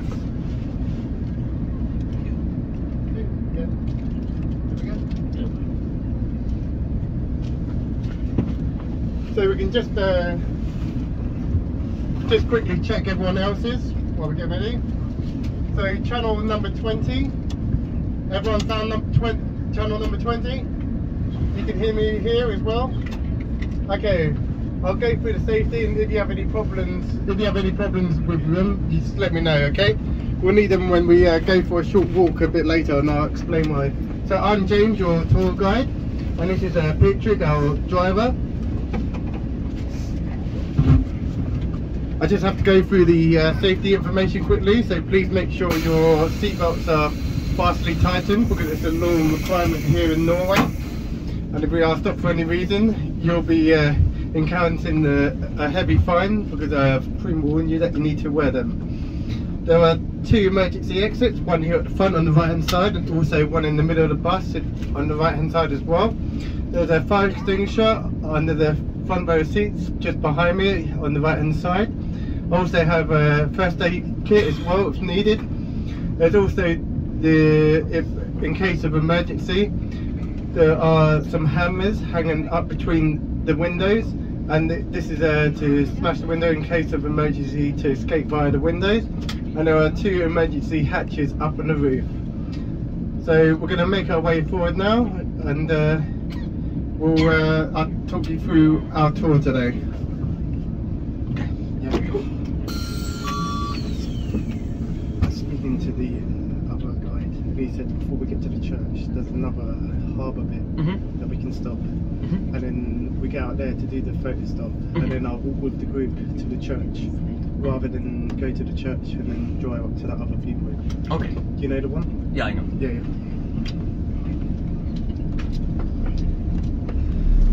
So welcome to Bergen, everyone. How's your cruise been so far? Great. Good. So at the moment while we're in the bus, you won't need the voice box, but we do take a walk through the new church, which is on the other side of the harbour.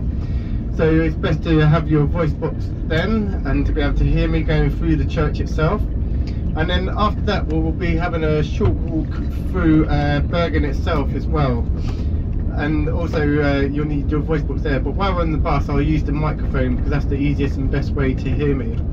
So to the left of us just now we see the walls and where the residence of the royal family has been here in Bergen. We have the Rose building, which we just passed, and then this white building was part of the Navy fleet that was based here in Norway, and the final tower of the residency. And on the tower here we find a number of cannons around the residency, and 2 of them are actually pointing towards Bergen itself, to the Bergen area. And I'll explain why that is a bit later on. And that was due to the Hanseatic trade being here on this side in Bergen. So it'll be coming up on our left hand side, and you'll see it in a few minutes. You'll see where the Radisson Blue Hotel is on to our left, and then you got the first several buildings here. The first several buildings were actually built after the last big fire in this area, and you have a small building to the left hand side which is the Bergen Museum. So what happened was, is after the fire happened here, a couple of archaeologists came in and they got a contract for the first 6 months. They excavated the area underneath, and they found lots of treasure buried beneath layers of the foundation of Bergen itself. And it's not until you come to these second lot of buildings that are not so straight than the first buildings that are under the UNESCO heritage. So does anyone know why they don't have such straight buildings here, and why the arches are a bit more crooked? I've already mentioned it. A bit newer, but also the foundations. So what would happen is, after many fires, and there was over 11 fires in this part of the district, they would move rubble into the closest place, and that was into the sea or into the fjord. So therefore the foundations underneath there are built on top of rubble, and they have big planks of wood built in cross structures, and they'll have to lift the building 1 meter every several years and replace these woods, because if it's exposed to oxygen, and that would happen when the tide comes up and down, that these planks would have to be replaced again. At the end was where the fish market used to be, and today you can normally find the fish market placed here at the end, at the beginning of the pier. It's not there at the moment because it's just after the winter season, but it will be resurrected here during the summertime. But you also have the newer fish market inside the building here, where you can see the information sign, and that's where the tourist information is here. And it's at the lower part of that building is where you can find one of the newer fish markets. You can find many local delicacies, but also delicacies that you wouldn't quite link with Norway itself. So you can find things like sushi, but the reason that sushi is linked to Norway is because it's the salmon from Norway that is used for sushi throughout the whole world. And it was when a Japanese chef was visiting Norway and was speaking to someone here that idea was put forward to them. And so wherever you go, it's Norwegian salmon that is used within sushi itself. And there's a big exportation today for salmon going overseas. In the past it used to be cod. This second lot of buildings here is where the ferry stations are. And this is one of the shortest ferry trips that you can take, and one of the cheapest you can take as well from here. And that will be going to Askøy Island, and that's one of the islands connected to Bergen. Because most people that are working in Bergen centre tend to live on the outskirts itself. The population of the whole of Bergen Monopoly is around 370,000. Whereas only around 300,000 live closer into the main city itself. So, like myself, I live outside of the centre of Bergen and have to travel in via train into Bergen itself. So we're going to be coming down shortly to our first stop. And this is where we're going to stretch our legs and be able to take a photograph, and then after that we'll walk down to the church. So you can leave any valuables on the bus because they will be kept safe, and then the bus will meet us outside the church afterwards. You may want to wear a jacket and bring your camera with you, and when departing the bus to make sure that your voice boxes are turned on then. We'll go down to the viewpoint where you'll be able to see from this side off the pier over to where the Hanseatic trade used to be and the Bergen area.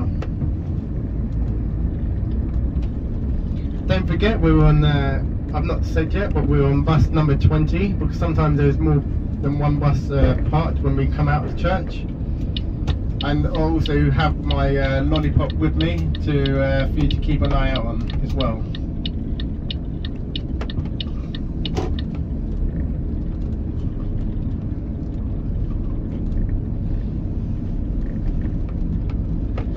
Yeah, just here. Yeah, just here. And then I'm going to walk down to the corner, and then afterwards I'll walk down to the church. Yes, I'll just stop here, so you have to back bus behind me. Yes. Yeah, I'm just going to walk down to the corner, then walk to the church and meet you there afterwards. Yes. So we'll be getting up here, and then I'll walk you down to the end of the pier here, and then afterwards we'll walk down to the church, and then after the church we'll come back out and meet the bus again, okay?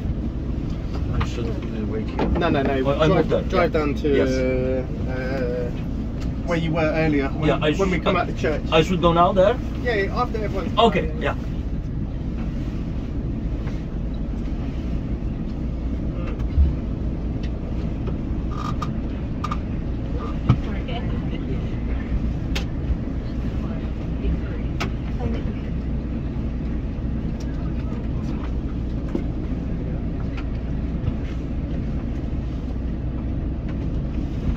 Oops. Oops. Thank you.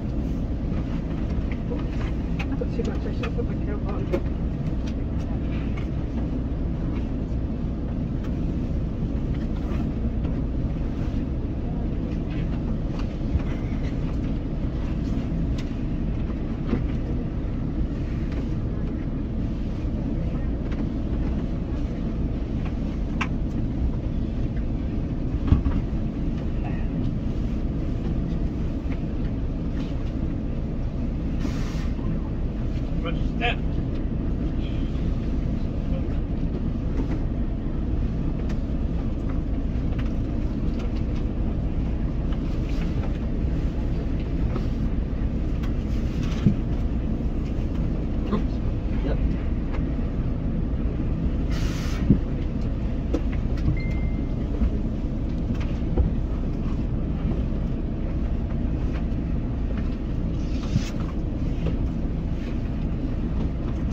Jeg tror du skal parkere et annet sted. Nei, jeg skal bare... Ja, men bilene kommer ikke forbi. Kommer det en stor bil, så kommer ikke han forbi deg. Ok. Jeg bare venter for folk så vi skal kjøre videre. Jeg vet det. Men kanskje jeg flytter litt foran. Det er frem 2 meter. Ja, ok, jeg skal gjøre det. Du får heller følge med hvis det kommer noen som skal ut derfra, så? Ja, ok, jeg skal... Så det er sikkert bra. Ja.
bus, and then I give them a slider underneath. Yeah.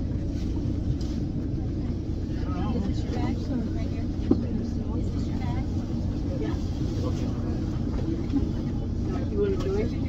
Yeah.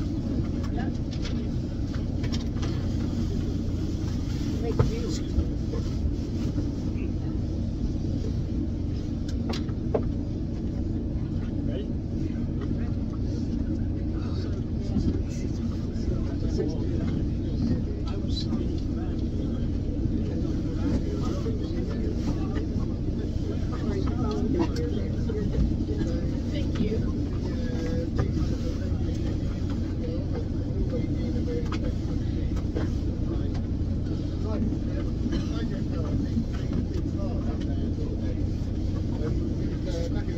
Hello. How you doing? Alright, how are you? And it's very much used still to this today, and it's around 98.6% of energy comes from hydropower. And it doesn't just provide electricity to Norway, but it also provides electricity to 20 additional countries across Europe and also to the UK as well. You'd think having a renewable energy source it'll be quite cheap for your electric bill, but it's not. It's because they set their capita to what else is happening in Europe. So with a lot of changes that are happening in Europe, and currently 2 nuclear power stations closing down in Germany, it means that more power needs to be sent across to European countries, therefore increasing the price capita of what you pay here in Norway for your electricity bill. So during the summertime I'm paying around 700 Norwegian kroners, and with the coldest winter just gone, the coldest winter in 50 years that's been on record in Norway, my current electric bill is around 2,500 Norwegian kroners. Good news. How much is that in America? $250.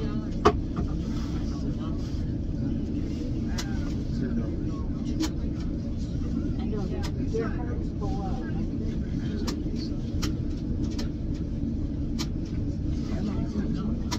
Release.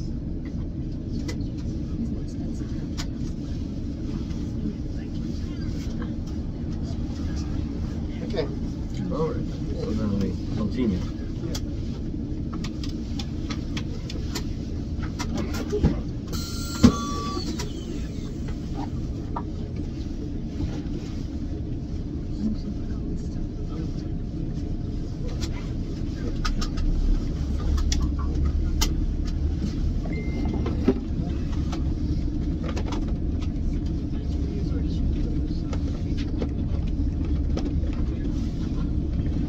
So did everyone hear me talking about hydropower, or did you? So here to the left-hand side, if you have a bit of time, you have the ice museum. But it is a payment to go into the ice museum bar, and it is very cold in there. And they have some really fantastic ice sculptures inside. But they give you a warm jacket to keep you warm, and I believe they give you a shot to warm you up as well. If it's not cold enough for you out here, you can always go and visit there as well. So we're going to take a drive down and around, and one building that you'll see to your right hand side in a minute is the old custom house. So the custom house would be originally where you would be doing your taxes and returns, and it's just this small building here.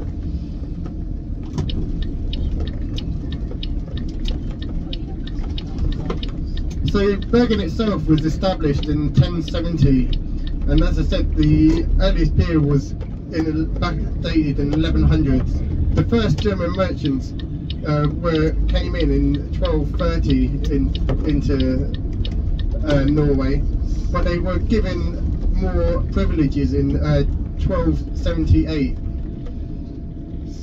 Then as I said, the Black Plague happened in 1349. And it was in the 1350 and 1351 that the contour and the office of the Hanseatic League was put in place in Bergen. We have one small white building here with the slats on, and this is comes part of one of the local fish industry and part of the fish museum as well. And this area here actually was a bit unfortunate because there was a ship coming in, and they say what happens in Murphy's Law will happen. And it was a Dutch ship with a German crew, and it was full of explosives, but they didn't know this, and they signalled for an SOS because they broke down on the outskirts of Bergen, and they were coming into port, and it set off a big explosion in this area. And they reckon that the only reason that part of Bergen managed to survive was due to its foundations being so flexible.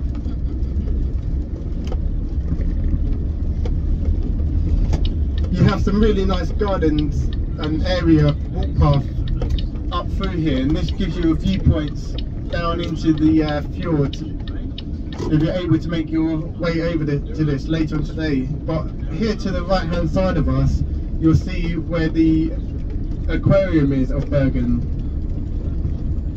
It is a payment to go into there, and you can easily come here by yourselves and pick up a ticket just inside the kiosk and make your way through the aquarium just inside. So as you travel around Bergen itself, always keep an eye out on the buildings, because you can see how much influence there is from other European countries and how much architecture has changed. And depending on the architecture that you see, you can kind of guess the period that a building was built on. Whereas the buildings that we're coming up to shortly now, to our left for instance, have a lot of influence from UK back in when they had influence from Italy in the Roman period as well. So there's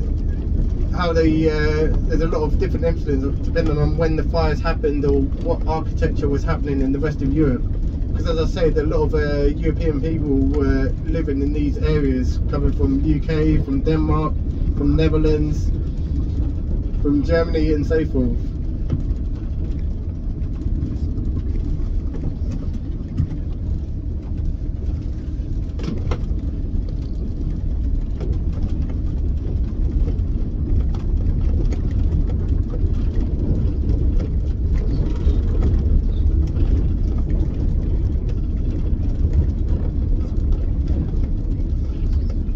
So I just have to check a message that I got.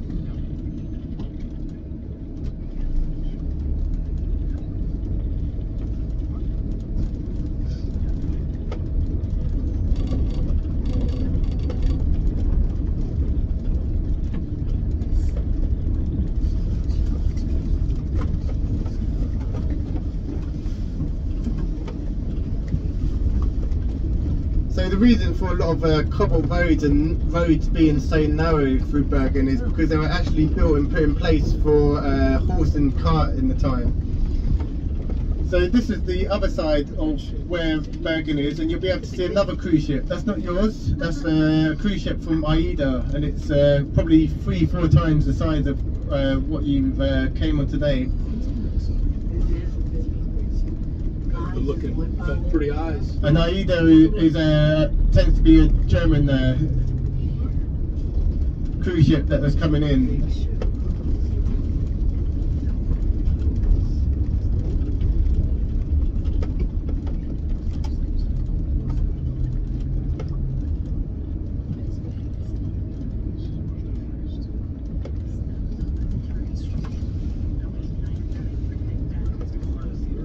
It's quite hard for me to spot the building, but there is also one of the interesting buildings down there called the Frederiksberg Fortress. The Frederiksberg Fortress was built between 1666 and 1667. It was after the Dango-Norwegian king Frederiksberg III, and was built to protect the city at the time. So if you look directly across from us, you'll see a tram line going up to the top. Do you see it? Yes. So that's the Flowen line that goes from the bottom of Bergen up to the top, and there's a small area up the top there where they have a cafe and restaurant, and it's a really good viewpoint for you to head up towards if you've got the time after this tour. You do have to purchase a ticket to go up the Floren, but it is definitely worth it. It only takes a few minutes, and it's not overly too far from where your cruise ship is at. And I can point out to you later on where you need to go to get towards it.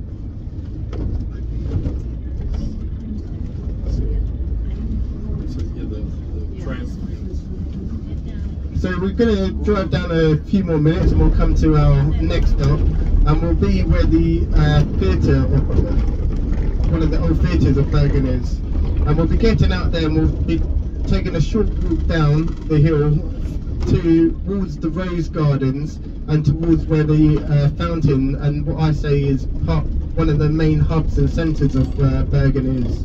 And I'll explain to you why I think of it as the centre, even though it's not.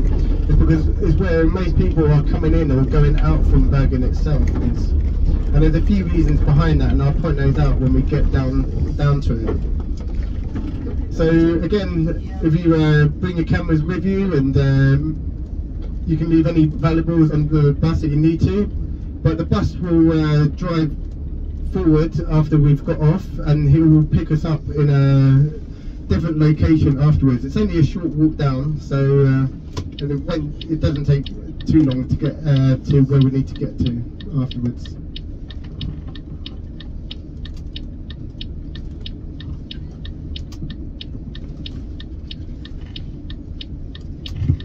You might have to stop before this. Oh, he's gone now. Yes, Yeah, yes. yeah. He's So I can stop at some yeah. places. Just have to wait this bus. Yeah. We just had to wait for the other bus to move, and now we have to wait for this bus to move. A bit like musical chairs.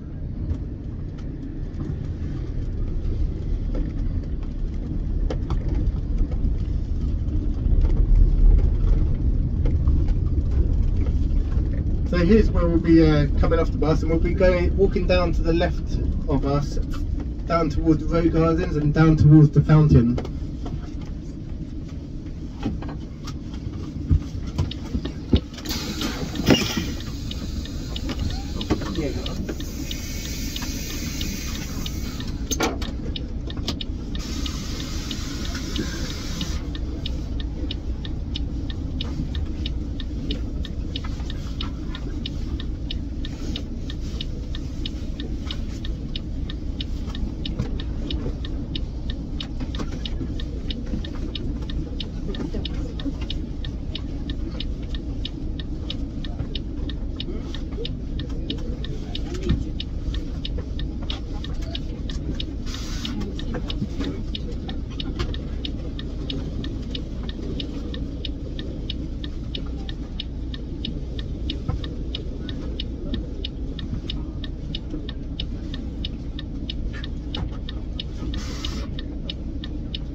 Hello, hello, hello, hello, hello, hello, hello, hello, hello.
wiem.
I can lift up the bus so I can.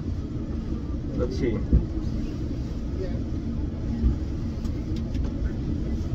Now it's okay. You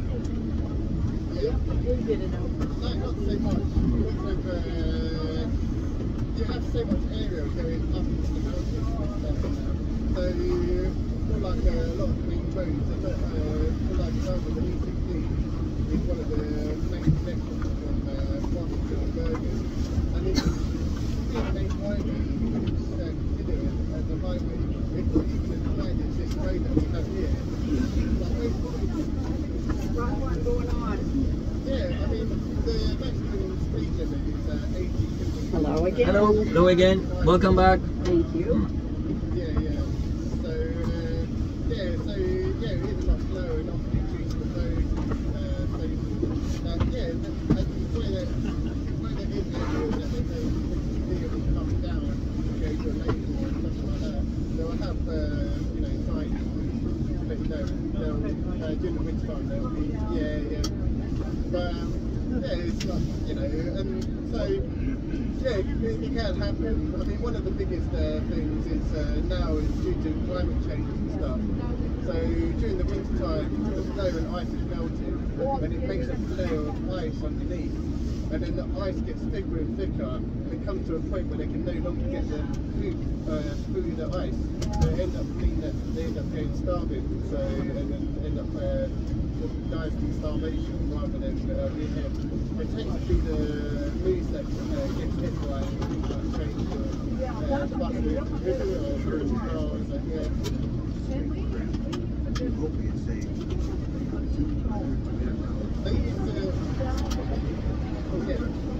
No, but they use grit on the roads. Yeah, so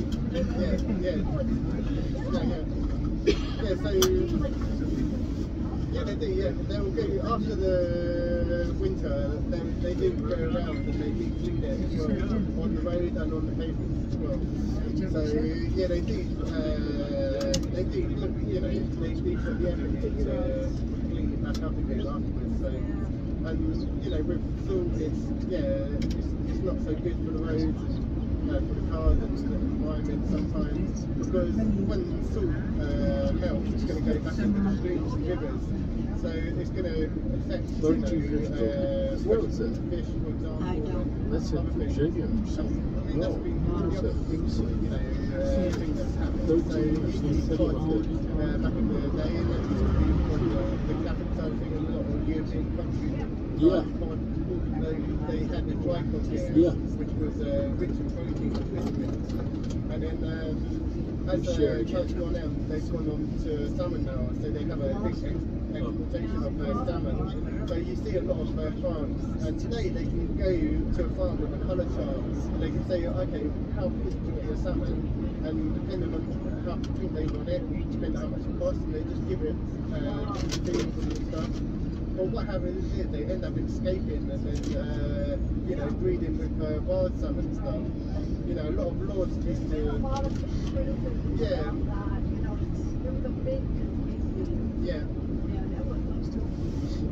I mean, I talk about like construction of roads in a minute and railway and stuff, and it's all these things that happen in such a short period of time. Even though when they build something, they try to do it in a way where it follows the river, it follows the nature, it follows the train line, and they don't try to overproduce. So when you see like a change, like here it's 3 lanes, whereas even the biggest road, the E16 from Bergen to Voss, is just 2 lanes, one going one direction, one going the other direction.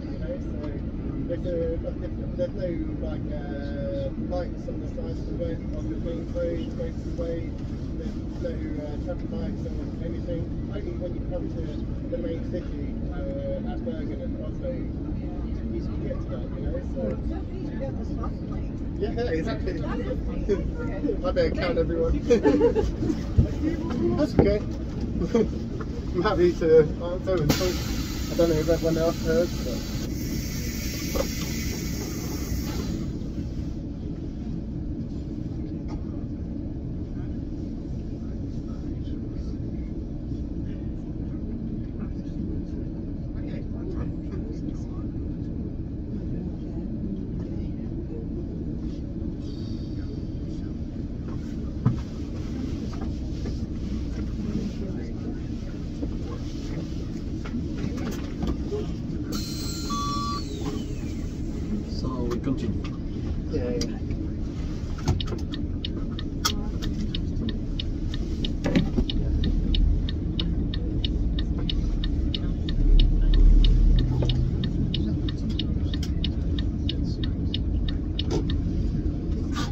So just make sure your seatbelts are fastened again, and we're just going to have a loop around.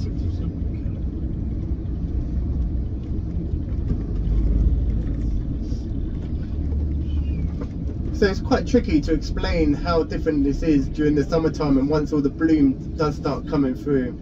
And it's normally a month after, say, from Easter time, depending on when Easter falls on. We can start to see some shoots coming in, but the shoots in Bergen are a lot earlier compared to just an hour and a half away from Bergen itself, where, as I said, there's a lot of snow cover still. So you do get your summer here a little bit earlier, but normally with a lot of rain as well.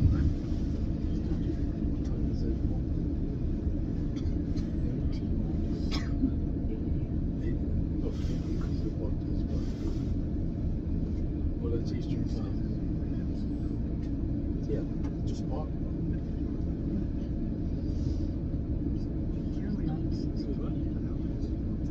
Yeah, so the market just opened. Yeah, market just opened. Yeah, well, 93 is better than 95. Yeah.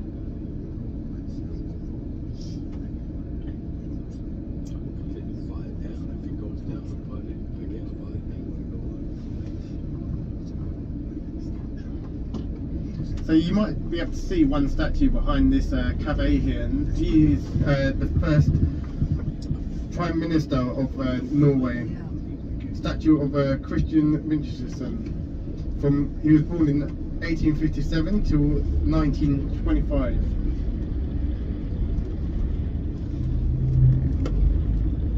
So this is where the B-Bahn runs down. You can see where it goes down to the right and where the buses were going down, and that will take you down to where the main bus station is now. The station used to be here, and this was a station for a horse and cart here, where you see the station now, and the old fire station as well.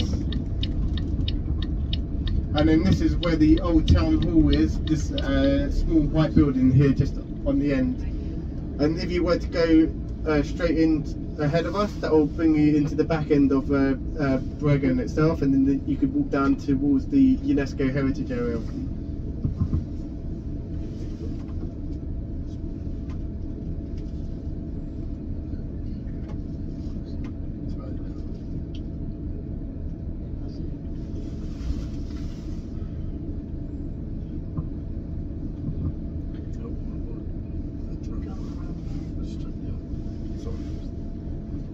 So we can take back the town hall here back to 1558, and so it gives you so many time periods with each building that we come across, and it depends on how they've survived through the ages and how they've built the road. So as you've come further away from the pier itself, the roads are getting a lot wider now, and that's due to because they learned what has happened closer to the pier, being everything built together to give the space for the stop of fire spreading from one side to the other.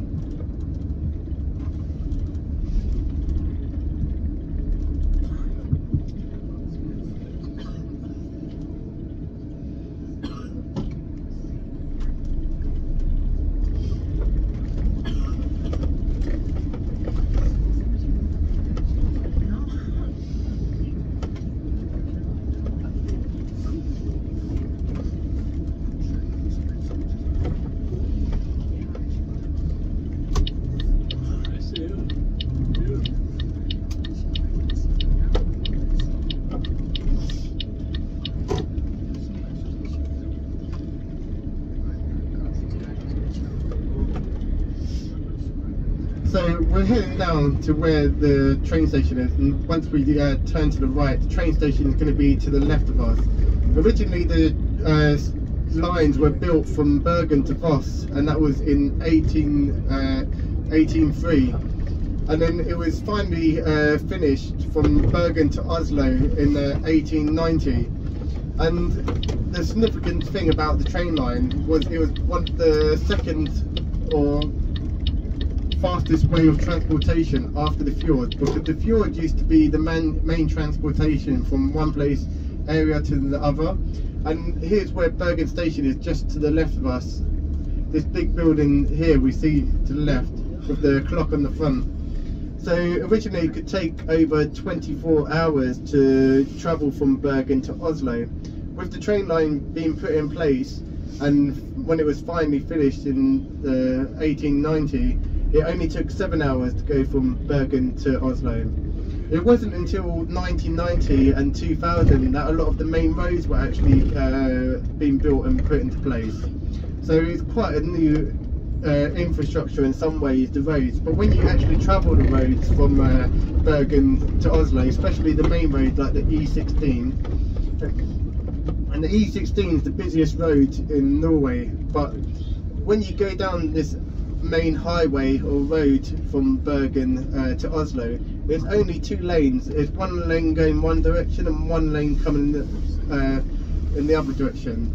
So it's not a big highway that you find in many European countries, and that's because there's not as many people here in Norway, even though it's one of the busiest roads in Norway itself.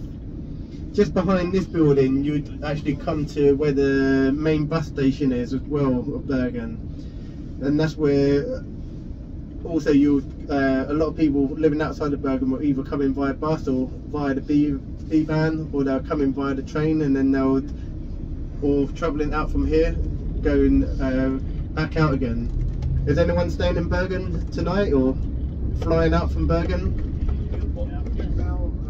tomorrow? So more than likely you'll be taking the B-Bahn from here, or the closest stop from you for the B-Bahn to the airport.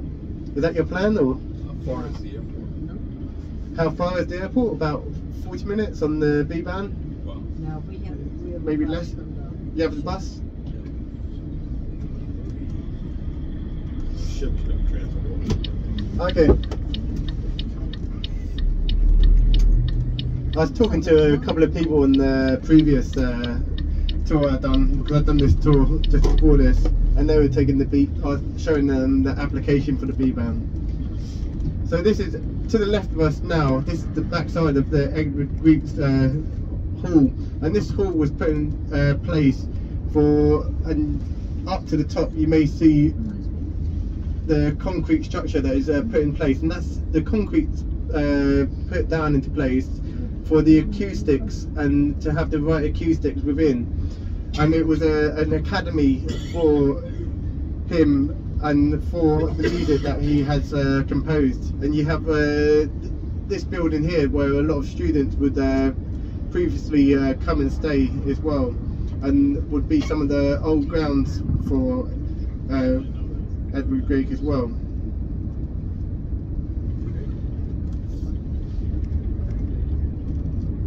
We can see a lot of pop art and posters as well, and this is on the side of the Code Museum, which is to the right hand side of us, which has been passing.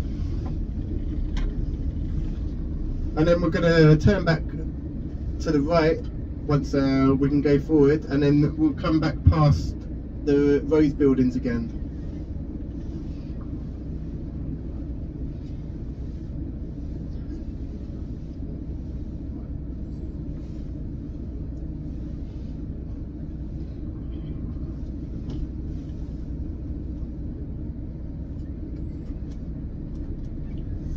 So have you all enjoyed your day so far?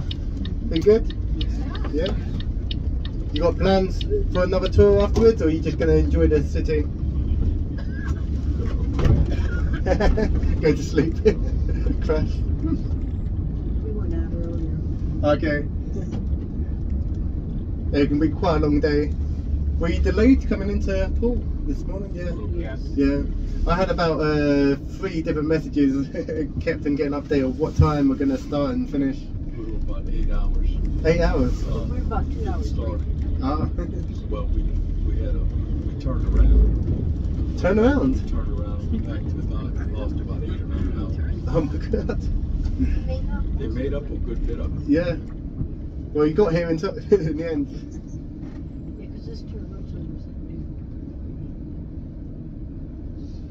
I think it's been about 2 hours.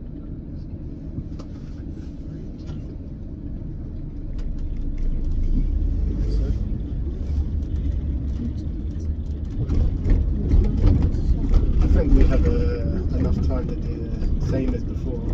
Okay. Yeah. But maybe just, I'm not sure where, because that road is still going to be closed. Yeah, but I can, you know, back up like I did last time, so it's not a problem. Okay. I think it should be okay. Yeah. So we're going to go back past where the fish market normally is in place, and we'll come to Bergen, and we can. You have a choice. We're going to take a quick short walk through there, and then afterwards I'll be getting the bus back to the cruise ship, or if you wish you can stay in Bergen and then come back into the town itself. So it's completely up to you, but I need to go. I'll take you through a quick tour through Bergen itself, and then I need to come go straight back to the cruise ship, because then straight after this I have a tour straight away afterwards. But you're more than welcome to spend a bit more time looking through Bergen and the Bergen area. So a lot of the main shopping areas are up here to the left hand side of us, and they're going straight down, and depending on what you want to find or what you want to do afterwards.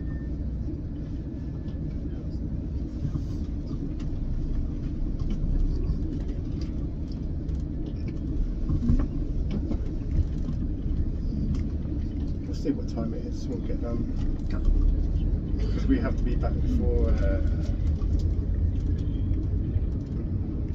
4. Yeah, 4, yeah.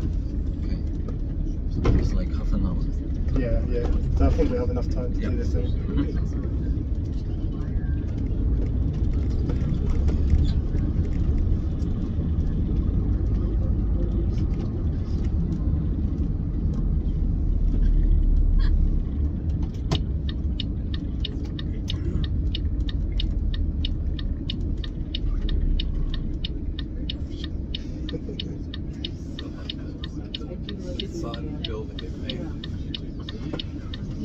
So you see where this 7-Eleven is, and then you see on the corner there, just after this corner, there's a little McDonald's, and it's known as the Golden Gates, and also known as the American Embassy. And that was due to the president coming over in 1990, and when he was over here with his staff, he didn't quite like the taste of the food that was provided to him. And so he came down with the rest of his security team and was seen left in from the McDonald's that was there. And that's where the last fire happened, just behind those buildings in October. It was just a small fire that took out some of that area, and where there was a really good hot dog stand. And in that hot dog stand, if it's open now, you can find hot dogs from you can find like reindeer hot dogs and other funky meat type of hot dogs as well, or your traditional hot dog if you wish. So some of the shops that you want to look out for have these blue flags or blue labels hanging outside of them or on them as well, and that shows it's a shop that you can have be able to have tax-free when you return back home. And you just need to check with the cruise ship whether you need to do your tax return at the ship itself, or whether you'll have to do it maybe back at the airport before you return back home again.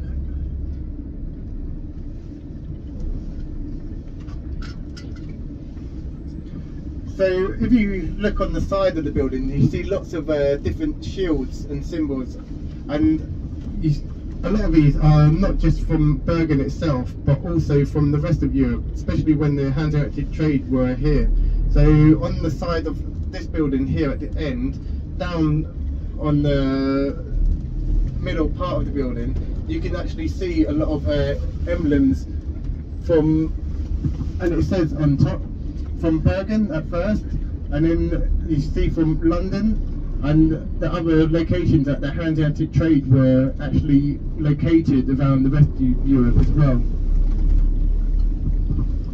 So it's these first several buildings really that are under the UNESCO heritage, and it's after this, from where you have the red bricks on the floor, that it was this area that was actually burnt down, and then after it was burnt down, that's when they had the archaeological dig underneath, and they recovered everything that has now been found inside of the Bergen Museum, which is just there. And that's where we're going to just come down and park, and we'll have a quick walk through up to the top of where St Mary's Church is.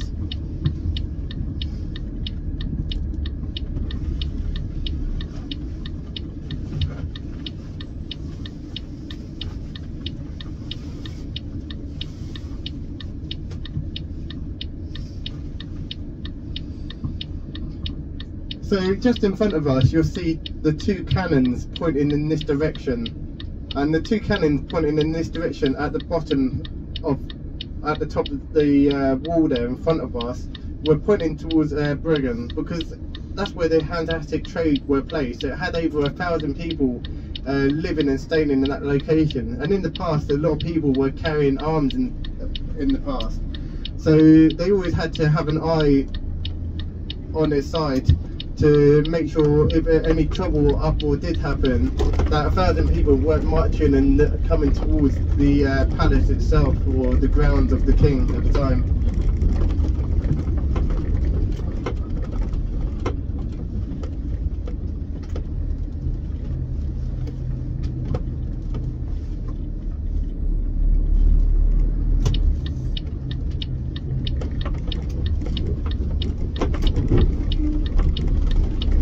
This was the next closest church, and if you were living on the other side of Bergen, you could see how far it was coming from the other side. So this also dates back from 1600s from 1557. So we're just going to be dropped off down here by the Vadsen Blue, and then I'll take you quickly through Bergen, and then we're going to come back up to the bus at the top, and then we'll drive back down to the cruise ship again afterwards. If you are going to disappear or want to carry on by yourself, just let me know so I know how many people to count afterwards, and I'm not missing waiting around for anyone.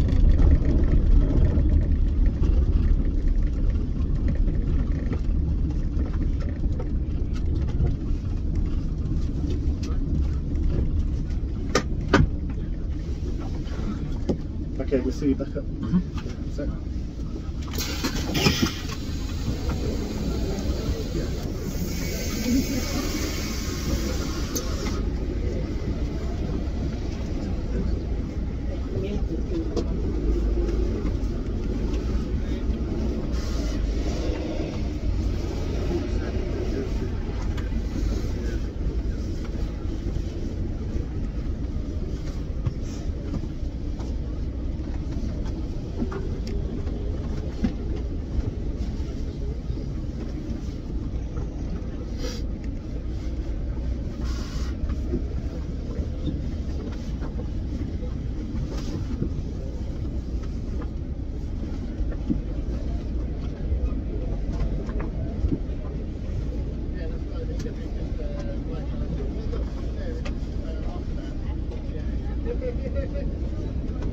Excuse me. Can we stay on the bus? If you want. Oh yeah, we can stay. Because I am just driving to other place, and then I will wait for the other people. Okay, we're gonna stay. Okay. Sorry.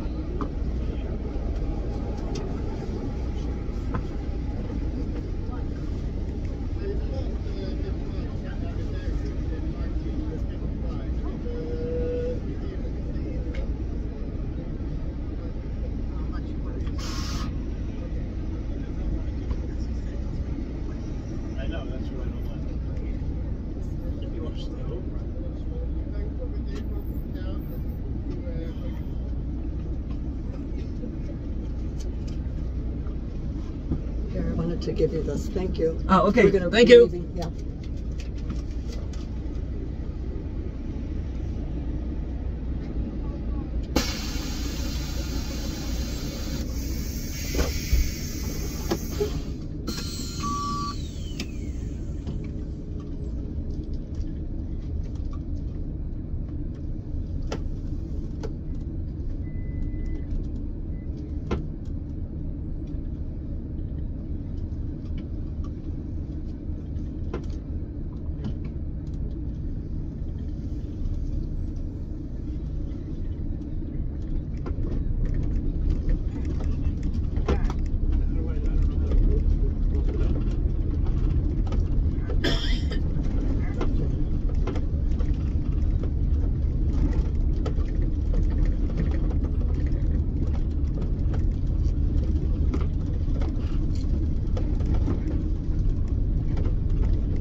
Yeah. So we'll wait for the people here. Yeah, how long do they all go?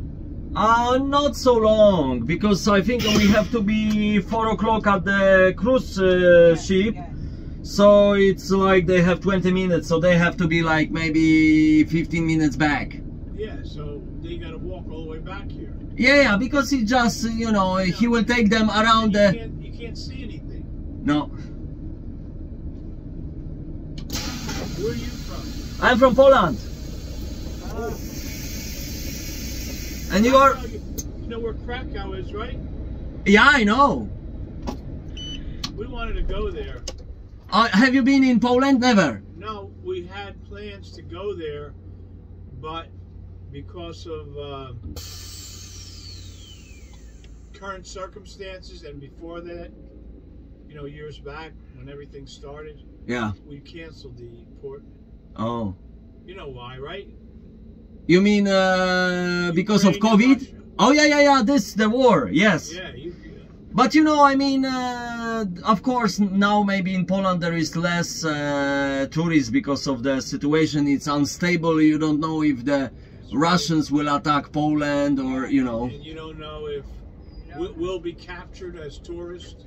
Yes. So Putin can sell us back. Yeah. To get one of their prisoners here in America. Yeah. I know how they operate. So it's an unpredictable and unstable situation. Yeah. My children have ancestors from Poland. Oh. My ex-husband was a Polish. Okay. Yes. So that's why. So you know some Polish language, maybe. Dzień dobry, dziękuję. All I know is kielbasy. Oh, kiełbasa, yeah, the sausage. Babka. Babka, yeah, the I grandmother. learned how to make all that. Pierogi. Yeah, pierogi, yeah. Yep. Yeah, so it's good to visit Poland because I mean there are also interesting places. I would love to.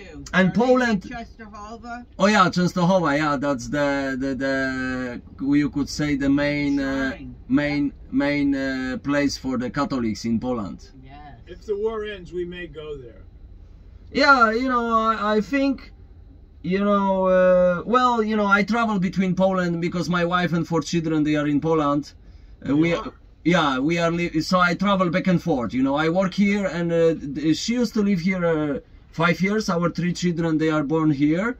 But, you know, Norway is expensive to live here and so Poland is cheaper and is more relaxed, you know. Let me ask you a question. When you say you work here, Yes. as a driver, right? Yes. As Yeah. a bus driver? Yeah, I work, Let I me can't... ask you a question. What? How do you go home? No, I travel by airplane. You know, we have this cheap airlines, which is like Wizz Air or Ryanair, and then we can travel cheaply between, because you know, flights is only 2 hours. Okay, but my question is, so you work Monday through Friday? No. It depends. Sometimes, like last year, because there was a lot because you know we work with the tourists, so I was staying from May to July. Then we went for some church gathering with the whole family. So in July I have 2 weeks free. Yeah, but my question, when you say work, is it 7 days? How many days a week do you work? No, you know, because when you drive the bus, you have to have this kind of free time off because you cannot drive non-stop. So of course you can work some days, then you have some like 1-2 days free, and then you work again. And but you live here too when you stay here? Yeah, when I work. You're doing good then. So I stay here. Yeah. And then what time is your flight to go home? No, the flights, you know, it depends. I mean, the flights are going every day, so you can take the flight to Gdańsk. And then the wife picks you up at the airport. No, I just take the train because usually I travel from Bergen to Gdańsk, which is in the north part of Poland, and then I take train, which is 500 kilometers. And how far is that from the house? Oh, it's a long way. It's like 8 hours from the, So it's a long traveling. Oh, man. You don't have no closer airport that you can fly into? There is, but the flights are more expensive, so you know, if you try to save money, I agree. Yeah, so you know. Everybody's trying to rip you off. So we travel like that, so it's Now, let me ask you another question. Why is Norway so expensive? I don't know. It's kind of. Is it? We're from America. It is expensive here. You know, I mean, in Norway used to be expensive, like everything. You know, so the if you want to rent a house, if you want to, you know, I mean, all kinds of the taxes, all kinds of like services are expensive. Right. So you know, I mean, comparing if you earn money here and you live here, then it's not easy, you know. But if you work here and you try to save money and you spend in your own country, then it's better, you know. I got you. I got you. So that's why, you know, we prefer to stay in Poland because it's cheaper and it's more relaxed, more flexible. You know, my children, they go, 3 of them, they go for piano lessons. One daughter goes for violin. And you know, it's cheaper in Poland. Here, even the music classes are expensive. Oh, you're good. You got good. They got good parents, tell. Well, you know, my. Tell them to take you out for dinner, you and the wife, when you get back. Yeah. Have the kids take you guys out. Yeah. No, my children, you know, the boy is 12 and the daughters are 10, okay. 9 and 8. So they are, you know, still young. No, I'm sorry, I didn't know that. Yeah. No problem. So yeah, so you know, it's good to visit Norway, but I mean, living here, it's kind of, you know, the weather is not so much sun, especially here in this region in Bergen. It's around 240 days with rain and cloudy weather. Really? So it's, yeah, so it can be depressive weather, you know. So it's like yesterday was sunny, but like you see today is cloudy. You cannot see, hardly you see the sun. So 240 days out of the year, it rains here? Yeah, it's just rainy, cloudy, you know, the weather is really bad. So it's kind of, it's better like if you, you know, in Oslo, there is more sun. Oh, okay. But it can be colder in winter. So I'll tell you, this town, Bergen, very clean. Yeah, it's, you know, it's like manicured. They try to take care of it. I mean, because it's a tourist place, so there are many cruise boats coming during the year. That's true too. And it's a lot of, I think, they try to take care of the, you know, the customers, the passengers, I mean, the tourists. So they try to have a good, you know, good view. So that they take care of the city and so on. So. But it's the second biggest city in Norway. The first one, of course, is the Oslo capital. So Bergen. Now, where's Oslo? Oslo is 500 kilometers south. South. Is it on the water? Yeah, it's also by the water, but here is like more, you know, because it's on the. Here is, of course, Oslo is also by the coast, but it's like more inland, so it's colder. Here is on the west coast, so you know, you have the Gulf Stream from Central America, so it's kind of like not so cold even during the winter. What is bigger, Oslo or Bergen? Oslo. Once more. What is bigger, Oslo? Oslo, you know, the capital city used to be Bergen, but they later moved from Bergen to Oslo, so Oslo is now the capital city. But it used to be capital city of Norway, Bergen. Yeah, so beautiful. So at least, you know, today is not bad, it's not raining. Yesterday was sunny weather. It was, of course, when there is sun, there is, you know, more light, nicer, but still, today is not so bad. It's, at least it's not raining. You sometimes you can even come here and it can rain, so, you know, it's not so nice to go for sightseeing when it's raining. We were very lucky this trip. We didn't get any rain. Oh, so that is good. Yeah, very lucky. So you were able to go in the north of Norway, yes, and you could see the northern lights. Oh, yes. So that's good. Yes. Quite a few nights. So which part of US you are coming from? New Jersey. Oh, New Jersey. I have been in New Jersey. Have you? Wait a minute. I used to stay in New Jersey for some months. There is like a little town called Berlin. And there is also, what was on the coast, there was Pleasantville, maybe? It's not. Pleasantville is not on the coast. Berlin, I know where it is. I've been there. Yeah. And Pleasantville is Not on maybe the. a few towns over. Yeah, They're yeah. not water towns. Not, but wait a minute. There was Atlantic cities Atlantic City is that's right. on the That's where coast. we Yes. live. We live in that area. Oh, okay. So I have been like for 8 months in in Berlin, but I used to travel to US back and forth about 8 times. So I spent there altogether around 2 years. So I have been. Do working or what? Yeah, I used to work a little bit and visit some friends and some friends from the church. So you know, it was like that that time. I have been the first time in US in '98, and the last time in 2006. So it's already many years. I didn't travel to US, but I like US. I mean, the people, and you know, it's kind of, you know, Scandinavians people, they are more closed. But in US, you know, when you meet people, you talk with people, people are open. So it's kind of, you know, here is closed society, kind of. You know, when they get to know you better, they can be open. But like first contact, they are not so, you know. So it's kind of maybe because of the weather is cold, so you know they are also kind of cold people. Maybe the weather also have kind of, you know, influence of the behavior of the people. So.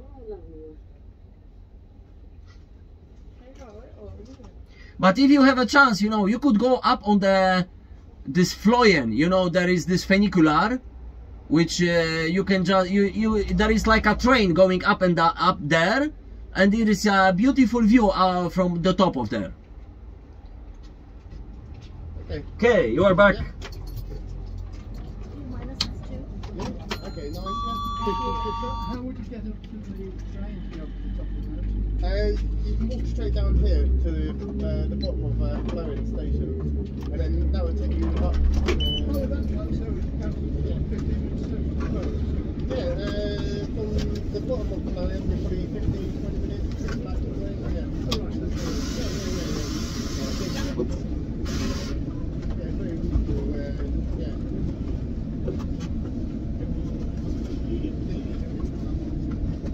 you nearly got on the counter. Check it up again. Okay, nice. Yeah, you're welcome. Thank you. You're welcome. Okay. Where's the The tram goes down there. You can walk straight down this way, and then you can come to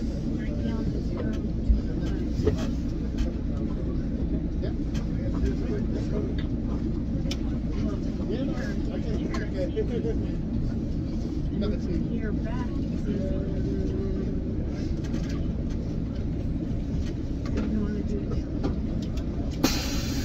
I think that should be everyone. Just drop the computer.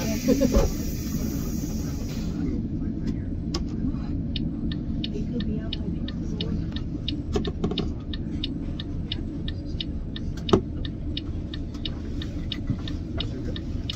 So we go. There we go. Back to the... I have to, you know, back up the bus like last time. So it's not possible to drive. So normally we'd be able to drive straight down, and that'll bring you down to the bottom of Flowen, and where you're able to take the cable car to the top of the mountain. But because they're doing some work on the road, we just have to reverse back here, and then turn around, and we'll go down back to the cruise ship.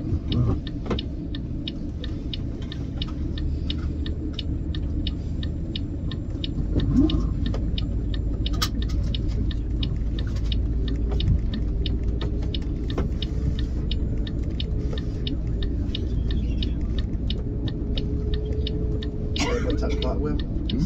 Worked out quite well.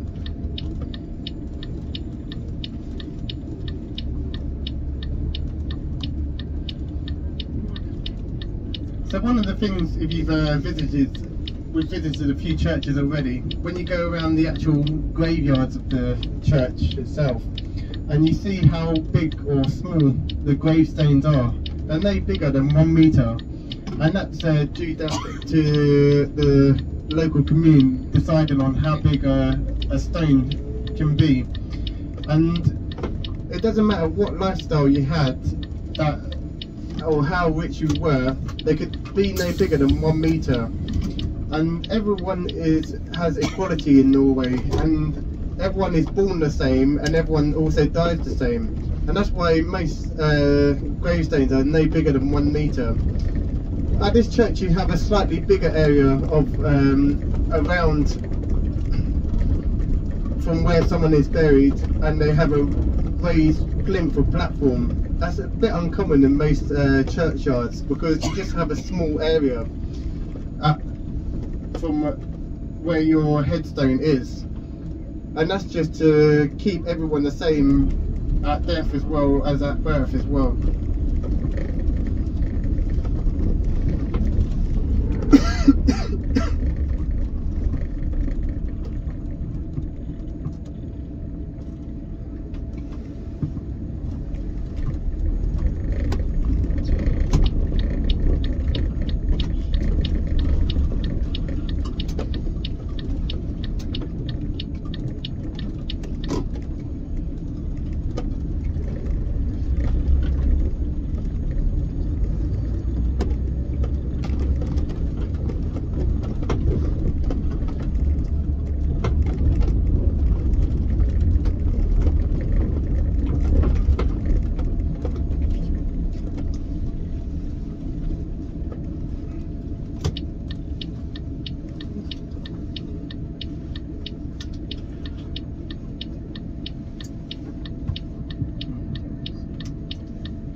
So I was just peeling a bit of lunch. So we'll almost be back down to the cruise ship and to our final stop now. So we can take our time to thank our driver Patrick. Thank you, thank you. And thanks for everyone that has stayed with us. And I know a few people have already are making their own way back or gone into Bergen themselves now to have their own journey. So just like to thank everyone personally, myself, and I hope you enjoyed the tour today.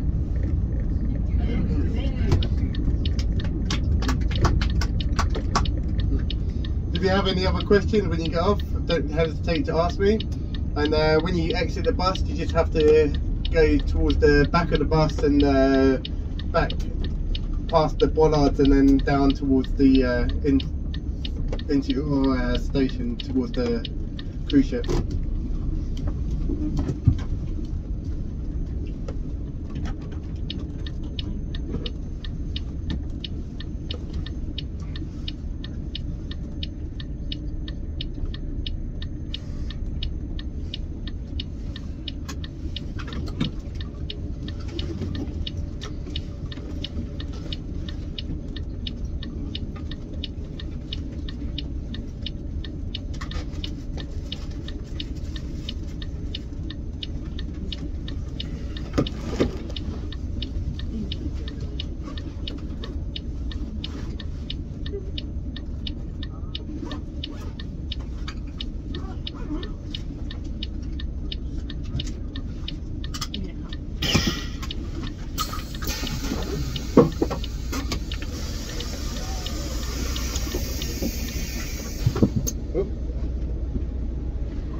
Cheers, thanks.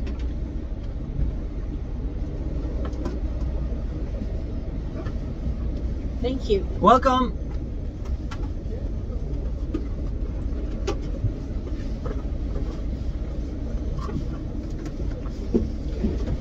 Thank you. Welcome.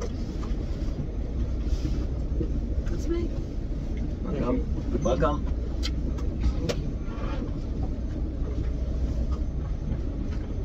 Thank you. Welcome. Thank you. Welcome.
Right, thank you. Yeah, oh, Thank you. okay, thank you very much. Thank you. Appreciate. Yeah, right. Thank you.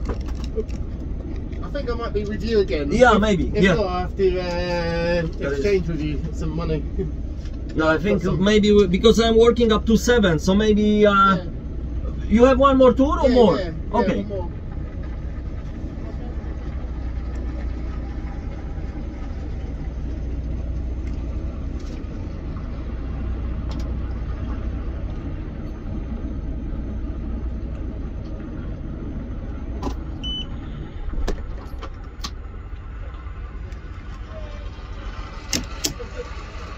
Yeah. Which tour number Nick? 32. Okay, I'm So guessing. we go together again? Yeah. All right. It's the same tour? Yeah, same tour. All right. But this time we have to be. Yeah, as long as we're back on time, it'll be fine. Oh, I was too slow or? No, it's good. We've done good this time. Okay. But because this is the last tour afterwards, So you need to hurry up? maybe.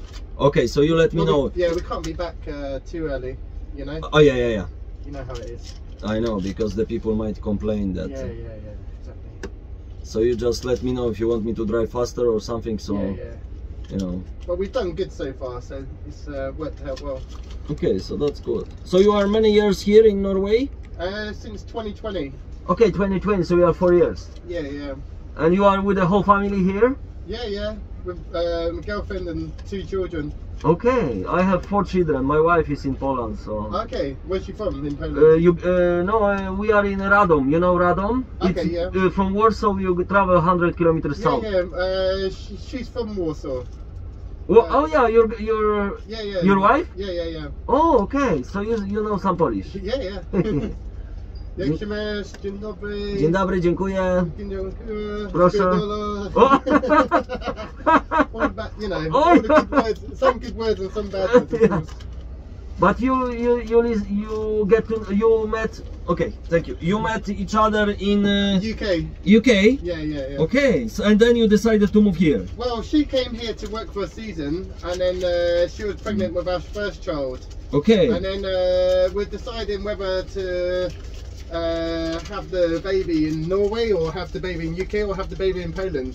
And it was better to have the baby here than any of the others. So you know, my wife is from Uganda, so we have 4 children. Okay. And you know, we were here. She was here 5 years. Our 3 children born here. Yeah. Last one is born in Poland, so she's staying in Poland with the children, and I'm traveling back and forth. Okay, yeah. So you know, it's like you know, she preferred that way because you know Norway is expensive. No, thank you. It's okay. You can eat now because you need to talk a lot, and you know I don't have to talk, so it's I need to go and get my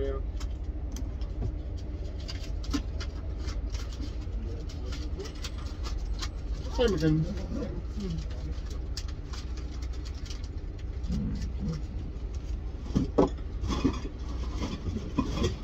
But you have a long way to travel every day, no?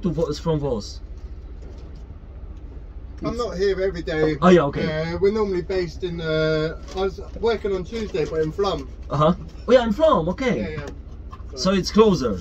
You don't have to go too far. Mm-hmm.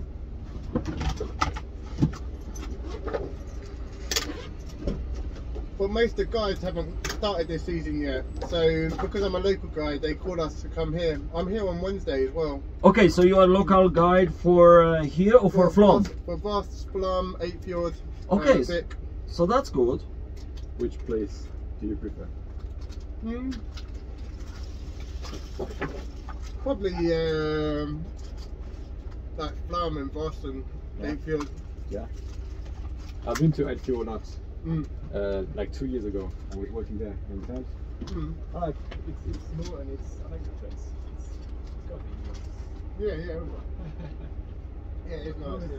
It's nice, but it's very touristy. Yeah, that's the problem. Yeah, it gets too busy. Like this year, there's going to be free cruise ships sometimes. It's too much. But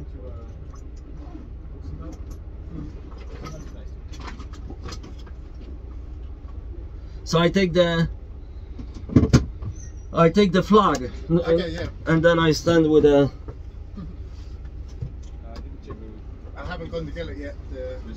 Does it just check? Oh, yes, yes. Reserve seats? Yeah, reserve. Yes, that's here. fine. Yeah, it's Yeah, okay. it's here, reserve. I need to get the stick. That's my last one.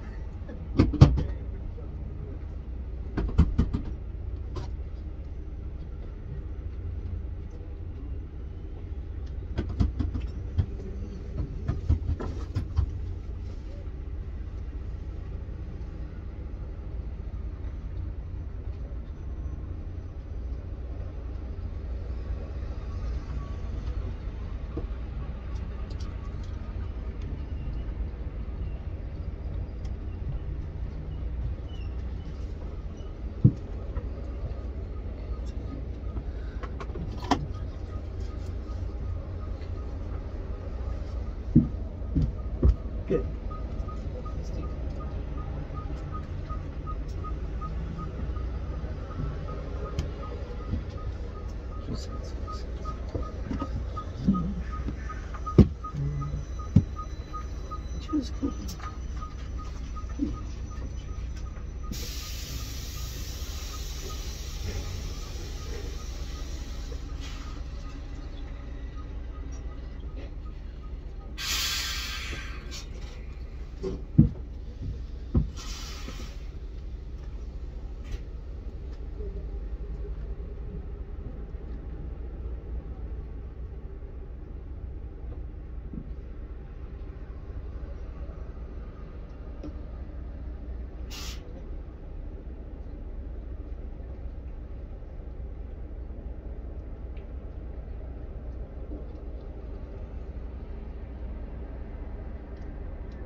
Yeah, yeah. Okay. So that's. But I can ask some of the other drivers. yeah, if they are going to vote, make them come. Yeah. Okay, the EPS. From vote.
Ba-dum-bum.